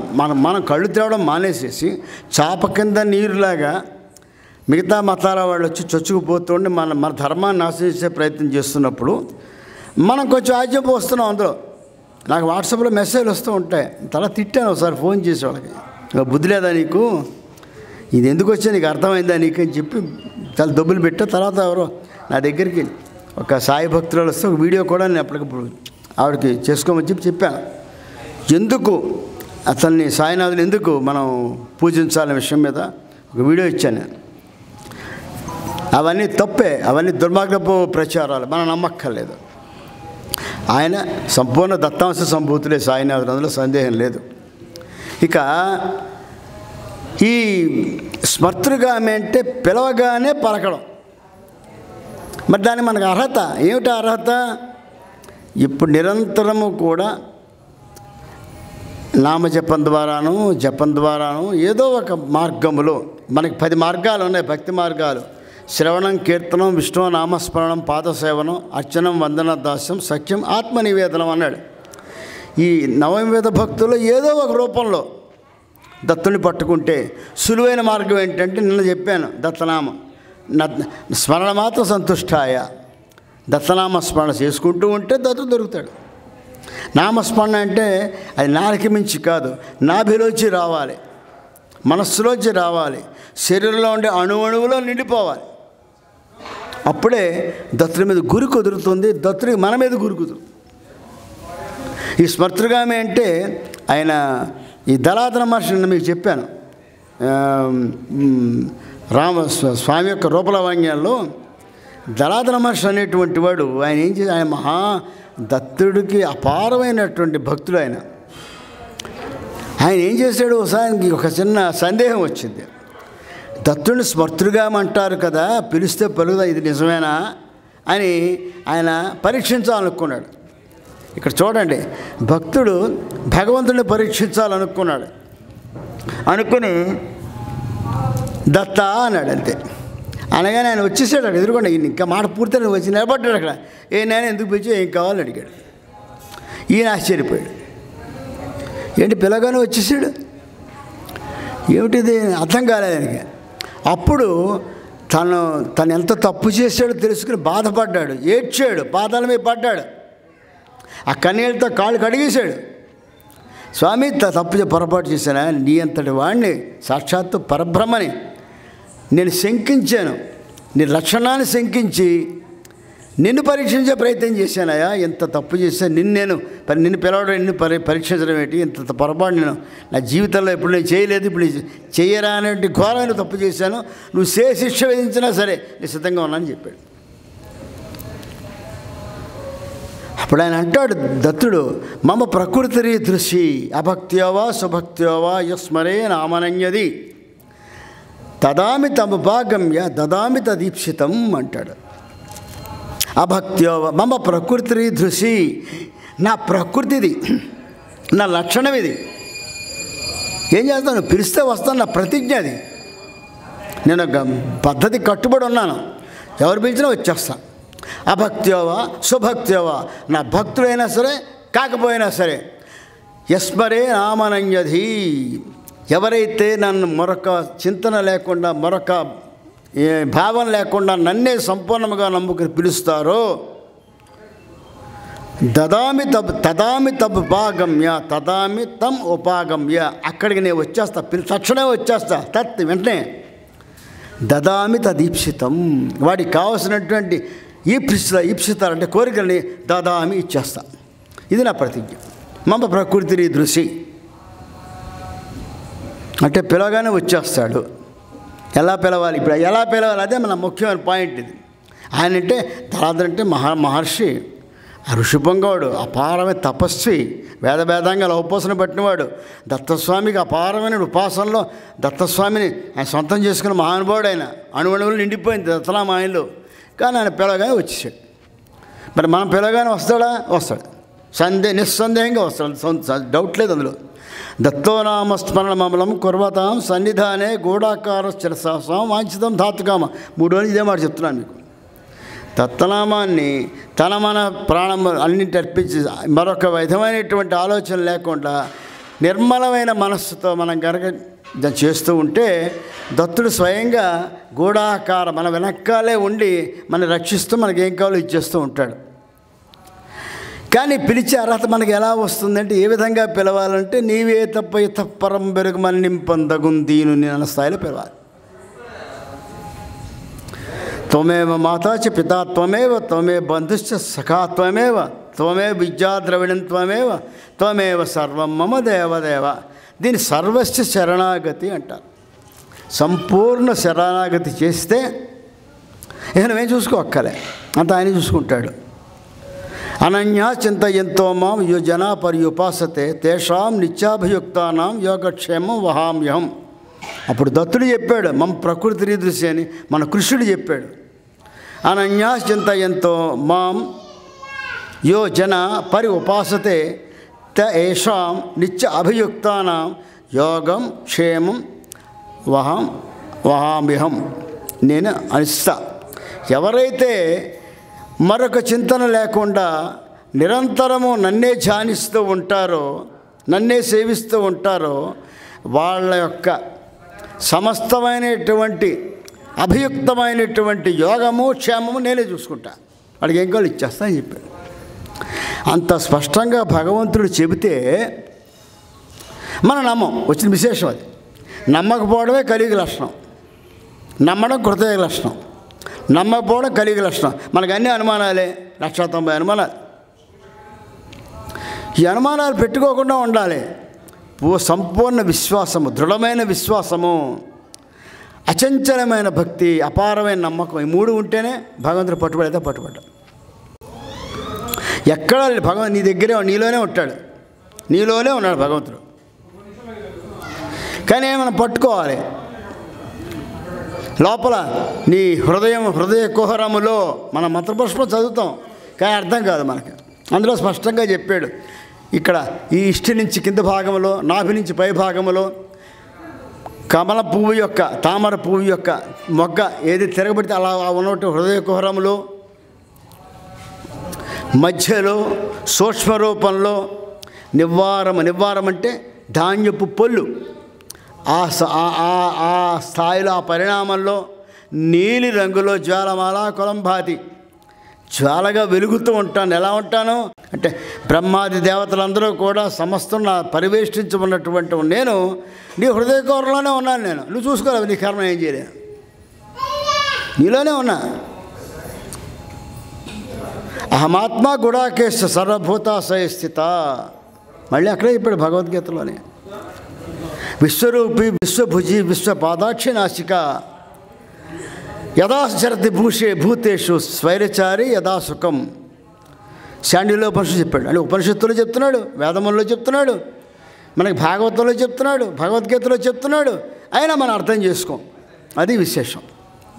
ఎక్కడో ఉన్నాడు, వెతుక్కుంటాను దేవుడు, నీలో అని దేవుడిని మానేసి. ఏమిటి పొరలకు కమ్మే. ఇది చూడాలంటే అంతర్ముఖం అవ్వాలి. అంతర్ముఖం అవ్వమంట. అంతర్ముఖం అంటే అర్థం ఏంటి? ముఖం తీసుకెళ్ళి ఆలు పెట్టుకోమని కాదు, సర్జరీ చేయించుకొని. మన లోపలే ఉందో చూడాలి. ఒక రాయి ఉంది, ఒక రాయిను శిల్పికి ఇస్తావు. ఇస్తే ఏం చేస్తాడు? నీకేం కావాలి బొమ్మ? నీకు కృష్ణుడు బొమ్మ కావాలి, బాబు దీంతో కృష్ణుడు బొమ్మ చేసేవాయా అని అంటావు. వాడు ఏం చేస్తాడు? ఆంపట్టు అనేసి బాలమంత్రి గుడిలో తీసేవాడు కదా, ఉలితో చెక్కుతాడు. చక్క చెక్కి చెక్కి చెక్కి చెక్కి చెక్కి అందులో ఉన్న రాళ్ళు, వ్యర్థమైనటువంటి రాళ్ళు ఉంటాయి కదా, ఆ వ్యర్థాలను తీసి పక్కన పెడతాడు. వ్యర్థము తీసేస్తే పరమార్థం బోధపడుతుంది మనకి. వ్యర్థం అంతా పోతే పరమార్థం బోధపడుతుంది మనకి, పరమార్థం దొరుకుతుంది మనకి. అది అందులో పనికిరాని చెత్త అంతా తీసేస్తే లోపల ఉన్నటువంటి వాడు కనబడతాడు మనకి. మనం తీయం. మనకేంటి రకరకాలైన ఇవన్నీ కప్పేసుకున్నాం. రాగద్వేషాలు, బంధాలు, వ్యామోహాలు ఇవన్నీ మొత్తం చుట్టుముట్టేస్తే ఆ లోపల రాగం అది ఎక్కడికి పోదు. ఈ ఉపాధితో పాటే పోతుంది, అది అంతవరకు పోదు, అలా ఉంటుంది. అది ఎవడైతే ఇవన్నీ తప్పించుకుని చూస్తాడో వాడికి బాహ్యంతో సంబంధం లేదు. అదే ఇందాక నేను చెప్పిన స్థితిలో అవన్నీ కూడా ఉన్మత్త స్థితి. అది సాధించుకోవాలంటే నిరంతర నామస్మరణమే సహజం మన కలియుగంలో. అందుకే వాడు ఏం చేశాడు? ఏ స్థాయిలో అడిగాడు? ముందు ఘేంకరించాడు. నేనెంత, నువ్వెంత, మొసలి. ఆ మొసలెవరు? హాహాహు అనేటువంటి గంధర్వుడు. ఈయనెవరు? ఇంద్రజిమ్ముడు అనేటువంటి చక్రవర్తి. హాహు. ఈ గంధర్వులకి వాళ్ళకున్న వికారాలు ఎవరికి ఉండవు. అంత వెర్రివాళ్ళే ప్రపంచంలో దొరకరు మీకు. శాపాలన్నీ వాళ్ళకే ఉంటాయి. మహాకాముకులు వాళ్ళు. గంధర్వుడి కామం ఎక్కువ.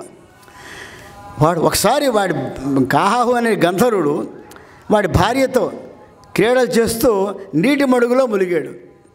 దేవలుడు అనేటువంటి ఋషి ఆ సమయానికి వచ్చి అక్కడ అందులో సంధ్యావనం చేసుకోవడం కోసం అందులో కాళ్ళు కొడుక్కుందని ఆ సరస్వతి దిగ్గానే వీడు తినగా ఉండాలి కదా, వీడు కింద నుంచి నీటి నుంచి వచ్చే కాళ్ళు పట్టు లాగాడు.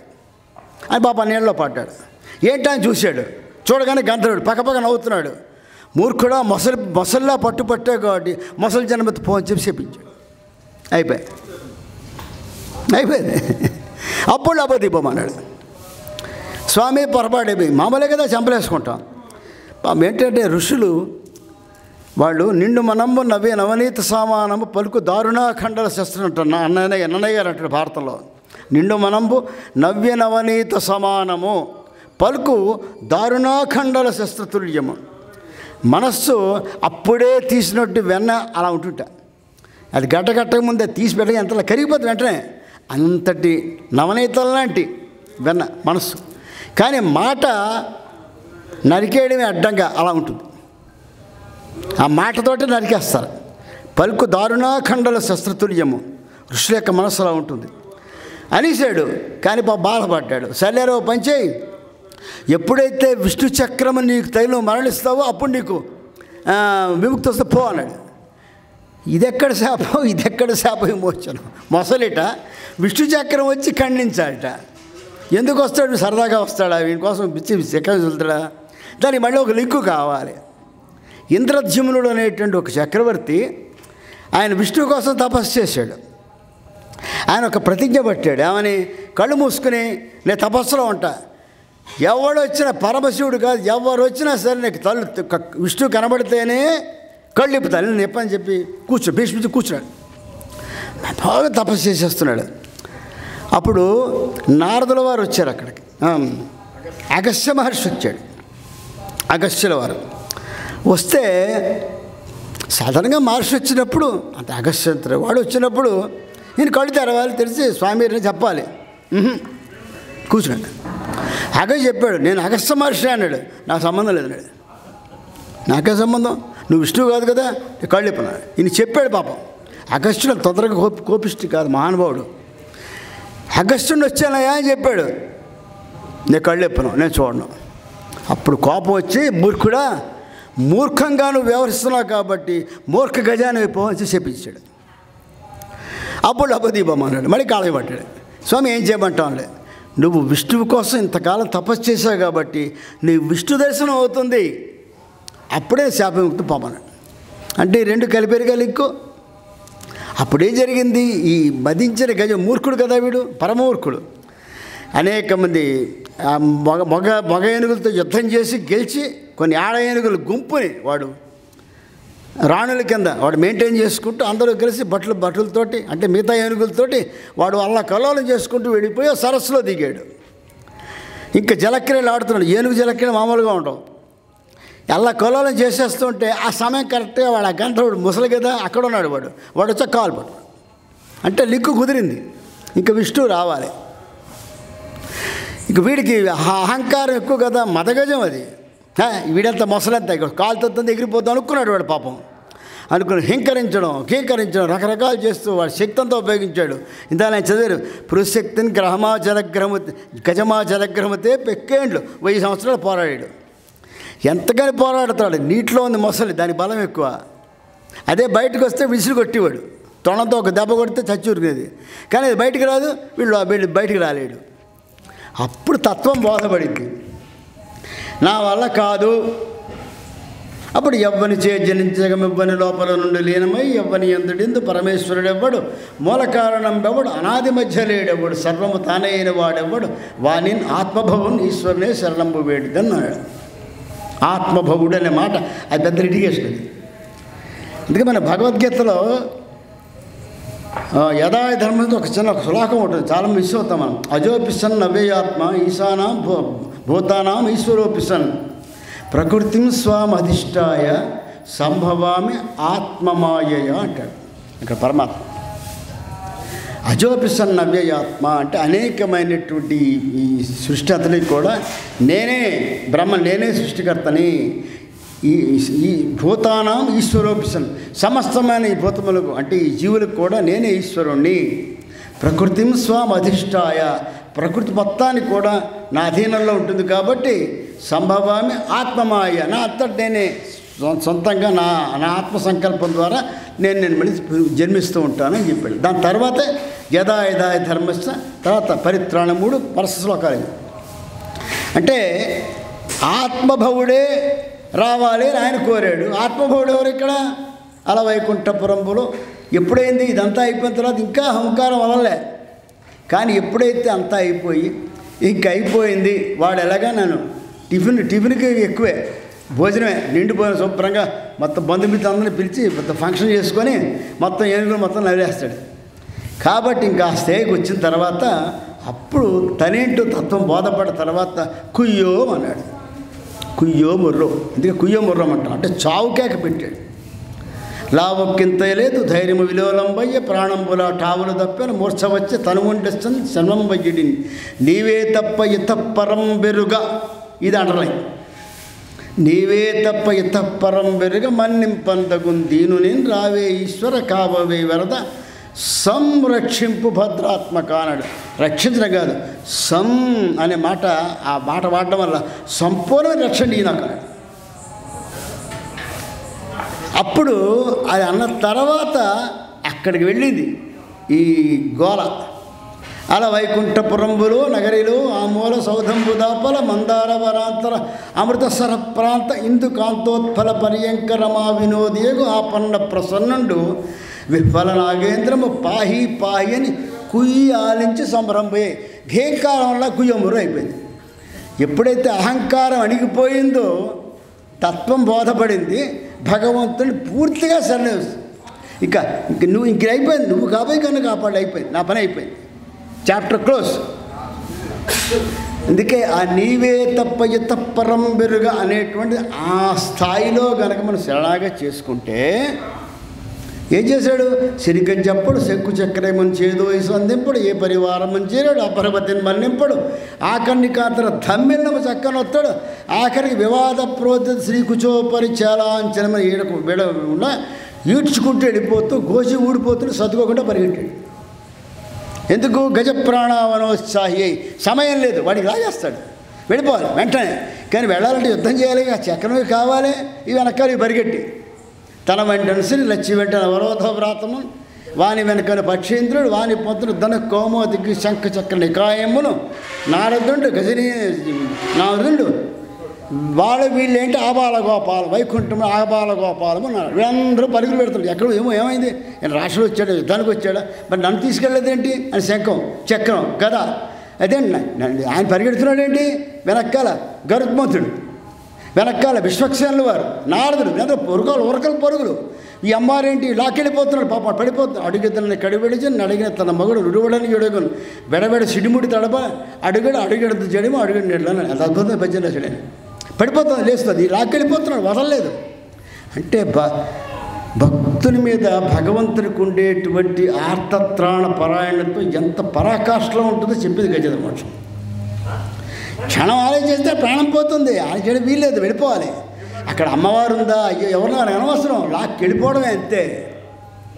అలా వెళ్ళి ఆ చక్రం వదిలేడు, చక్రము తగిలి మొసలి మరణించి గంధర్వుడైపోయాడు. విష్ణు దర్శనం అయింది, ఈయన విముక్తుడయ్యాడు. అంటే ఆ శాపాలన్నీ ఆ విధంగా చూస్తే గజేంద్ర మోక్షం అయింది. ఇంత కథ ఉంది వెనక. ఆ స్థాయిలో గనక నీవు భగవంతుడిని ఉపాసిస్తే ఏ రూపాయన అవసరం, ఏ రూపాయలు కావచ్చు, నువ్వు రాముడిన, కృష్ణుడిన, అమ్మవారిన, దత్తుడిన, వెంకటేశ్వర స్వామిని, ఎవరినన్నా సరే ఆ స్థాయిలో పరమశివుడిన చాలా సులభ సాధ్యమైన ఓం నమ శివాయ శివయ్య ఎవరినన్నా సరే ఆ స్థాయిలో నువ్వు ఉపాసన చేసుకున్నట్లయితే ఖచ్చితంగా స్మర్తుడిగా అవుతాడు, డౌటే లేదు. అందులో స్మర్తుడిగా నష్టం దత్తుడికి ఉంది. ఆ స్థాయిలో నువ్వు ఉపాసించగలగాలి. వచ్చాడు అప్పుడు అంటాడు స్వామి, పిచ్చివాడా నువ్వు నన్ను పిలవడం ఏమిట్రా, అంతశక్తి నీకు ఎక్కడుంది, ఒక లోకోపకారం జరగాలి కాబట్టి నీ ద్వారా నన్ను నేను పిలిపించుకున్నాను, నువ్వు పిలిచావు, వచ్చాను, ఏం కావాలని కోరుకోవాలి. ఇంక వరం ఎందుకు, పరతత్వాన్ని కళ్ళప్పటి చూసిన తర్వాత ఇంక వరం కావాలా, కోరికలు ఉంటాయా, ఏమి ఉండవు. మన పెద్ద ఆయన ఇక్కడ కృష్ణమూర్తి గారు ఉన్నారు, మహానుభావుడు దత్తస్వామి, దత్తుడు ప్రత్యక్షమైన శ్రీశైలంలో. నేనే ఏం కావాలి కోరుకో అన్నాడు. ఆయన చూడగానే కోరికలు వెళ్ళేవి, అయిపోయాయి, మొత్తం కోరికలు పోయాయి. ఏం చూస్తాం స్వామి, ఇంకా కోరికలు ఉంటాయి నాకు, నన్ను నీలో కలిపేసుకో అన్నాడు. అంటే దత్తుడు అన్నాడు, నువ్వు నాలో కలిస్తే నేను కొంచెం లావు పెరుగుతానా పొడుగు పెరుగుతానా, అందుకని నేను నీలో కలిసిపోతా అన్నాడు. ఆయన అంశం అందులో ప్రవేశపెట్టబడింది. అనేక మందికి దత్తరూపంలో ప్రత్యక్షం అయ్యారు ఆయన, అనేక మహిమలు. చిన్నపట్ల వెంకటకృష్ణమూర్తి గారు దత్తస్వామి అనర్గళం, ఆయన గంగా ప్రవాహం ఆయన దగ్గర కూర్చుంటే అలా వెళ్ళిపోతుంది. ఆయన సంస్కృతం చదవలే, కానీ వేదాలు, ఉపనిషత్తులు, పురాణాలు, భగవద్గీత ఒకటేంటి అన్నీ అన్నీ అనర్గళంగా వెళ్ళిపోతూ ఉంటాయి. ఆయన మనం కూర్చుని సందేహాలు తీరిపోతాయి. ఆయన అడగగలి ప్రశ్న. అంతటి మహానుభావుడు, సాక్షాత్తు దత్తస్వరూపం ఆయన. ఇలా ఉంటాయి దత్తుడితో లీలలు, ఇలా ఉంటాయి. కాబట్టి పిలిస్తే పలకడం 100% నేను ప్రత్యక్ష సాక్షిని దాన్నిటివి కూడా. లేకపోతే అందుకే చెప్పాను, దత్తుడి గురించి చెప్పాలంటే అనుభవం కూడా కావాలి. ఆవిడ ఇంట్లో వంట చేస్తోంది, ఒక కుక్కరు 4 స్టవ్ ముందు, దాని మీద స్టార్ కుక్కర్లో పప్పు వేసింది, వెనకాల కుక్కర్లో బియ్యం పోసింది, అన్నం పెట్టింది. నేను ధ్యానంలో కూర్చున్నాను, జపంలో ఉన్నా పూజ గదిలో. స్ట్రైక్ అయింది, నువ్వు వెళ్ళు అన్నాడు. గమనాడికి వెళ్ళా. ఆవిడ నువ్వు పక్క తప్పుకోను, ఆయన పక్క తప్పు, నేను ఎదురుకుండా నించున్నా, కరెక్ట్గా కుక్కర్ నేను నించున్నా. వెనక కుక్కర్ పేలింది, రెండో కుక్కర్ని గుద్దింది, రెండో కుక్కర్ కూడా పేలింది, ఒకటి ఓ పక్కన పడింది. ఇంక ఈ స్టార్ కుక్కర్, పప్పు కుక్కర్ నా కాలు మీద పడింది, కరెక్ట్గా వచ్చి మూత విడిపోయి బాయిల్ అయిపోయినటువంటి నీళ్లు, పప్పు నా కాళ్ళంతా పడిపోయాయి. కుక్కర్ వచ్చి కరెక్ట్గా ఈ ఎడమ బటన్ వేలి మీద అంత హైట్లో అంత స్పీడ్గా వచ్చి పడింది. అది చితికిపోవాలి లెక్క ప్రకారం, ఒళ్ళంతా బొబ్బలు ఎక్కిపోవాలి. నేను ప్రశాంతంగా దాన్ని పక్కన పెట్టేసి అవన్నీ తుడిచేసుకొని ఇంక నువ్వు పని చూసుకొచ్చి నేను వెళ్ళిపోయి ఆగానే జపం చేసుకున్నాను. ఏమీ కాలే.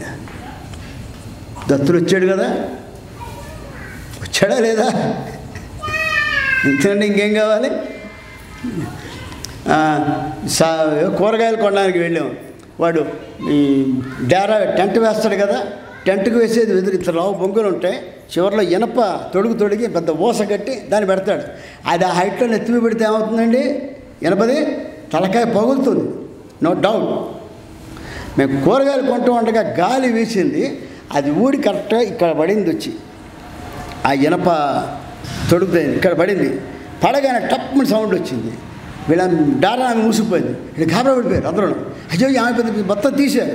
తీస్తే నేను ఏం కాదు ఏమైందన్న పెడితే మీకు నేను రక్తం వచ్చిందండి ఇతర బొప్పి కూడా కట్టలే, అసలు నాకు తెలియలే. ఏమంటాను దీన్ని? ఇదే దత్తుడి లీలలు అలా ఉంటాయి. నమ్ముకుంటే ఆయన వదలడు, సందేహం లేదు. అన్ని విషయాల్లో వెంటపడతాడు. మృత్యులోంచి బయటపడేసేయండి అన్నాడు, మరో జన్మిచ్చాడు నాకు ఆయన. ఇంకా అంతగా ఇంకేం చెప్పాలి నేను. కాబట్టి దత్తస్వామి లీలలో అనంతం. అందుకే దళాధర మహర్షికి ఏం చెప్పాడంటే, నువ్వు నన్ను పిల్లడు నేనే వచ్చానని చెప్పి తన వజ్రకవచాన్ని ఇచ్చాడు ఆయనకి. దత్తాత్రేయ వజ్రకవచం మహాశక్తివంతమైనది. అన్ని కవచాలు ఉంటాయి. నారాయణ కవచము, వెంకటేశ్వర కవచము, అమ్మవారి కవచము, సుబ్రహ్మణ్య కవచము, ఇలా కవచాలు ఉంటాయి.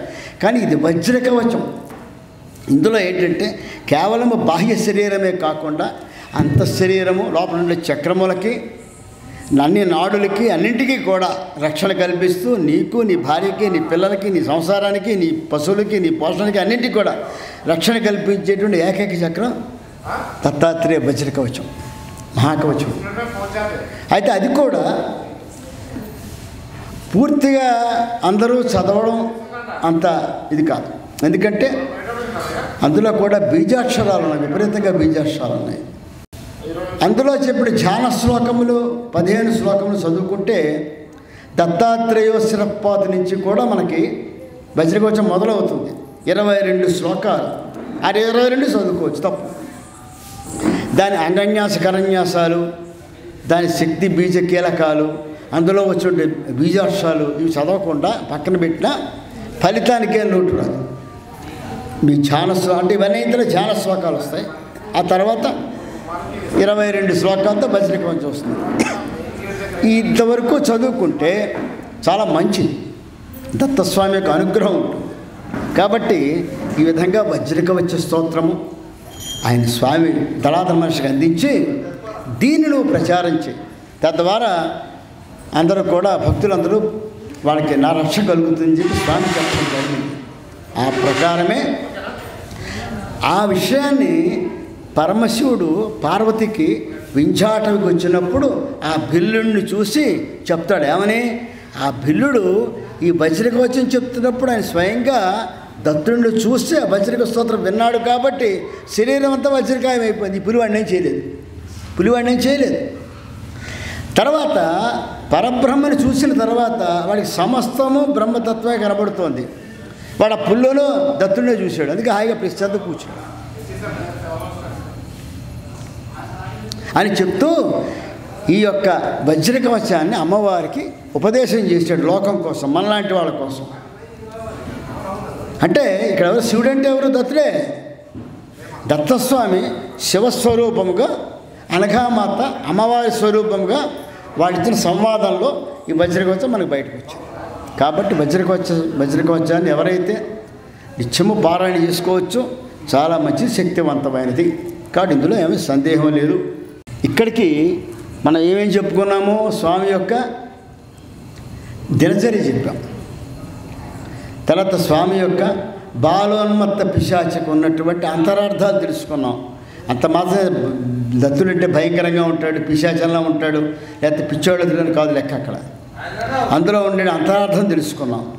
మూడోది స్మర్తృగామైన లక్షణానికి ఆయనకు ఎలా కట్టుబడి ఉంటాడో ఆ లక్షణం యొక్క విస్తారంగా తెలుసుకోవడం జరిగింది. ఇక్కడికి వాళ్ళకి ఆప్ చేసి రేపు స్వామి యొక్క ప్రతీకతలు అంటే చుట్టూ ఉన్నటువంటి ఔదంబరము, గోవు, శునకములు ఇవి ఎందుకు ఉన్నాయి, వాటి తాలూకు ప్రతీకాత తెలుసుకుంటూ స్వామి గురువు కాబట్టి గురుతత్వం తెలుసుకుందాం రేపు. సర్వే జన సుఖినో భవంతు. సమస్త సన్మంగళాన్ని సంతు. స్వస్తి.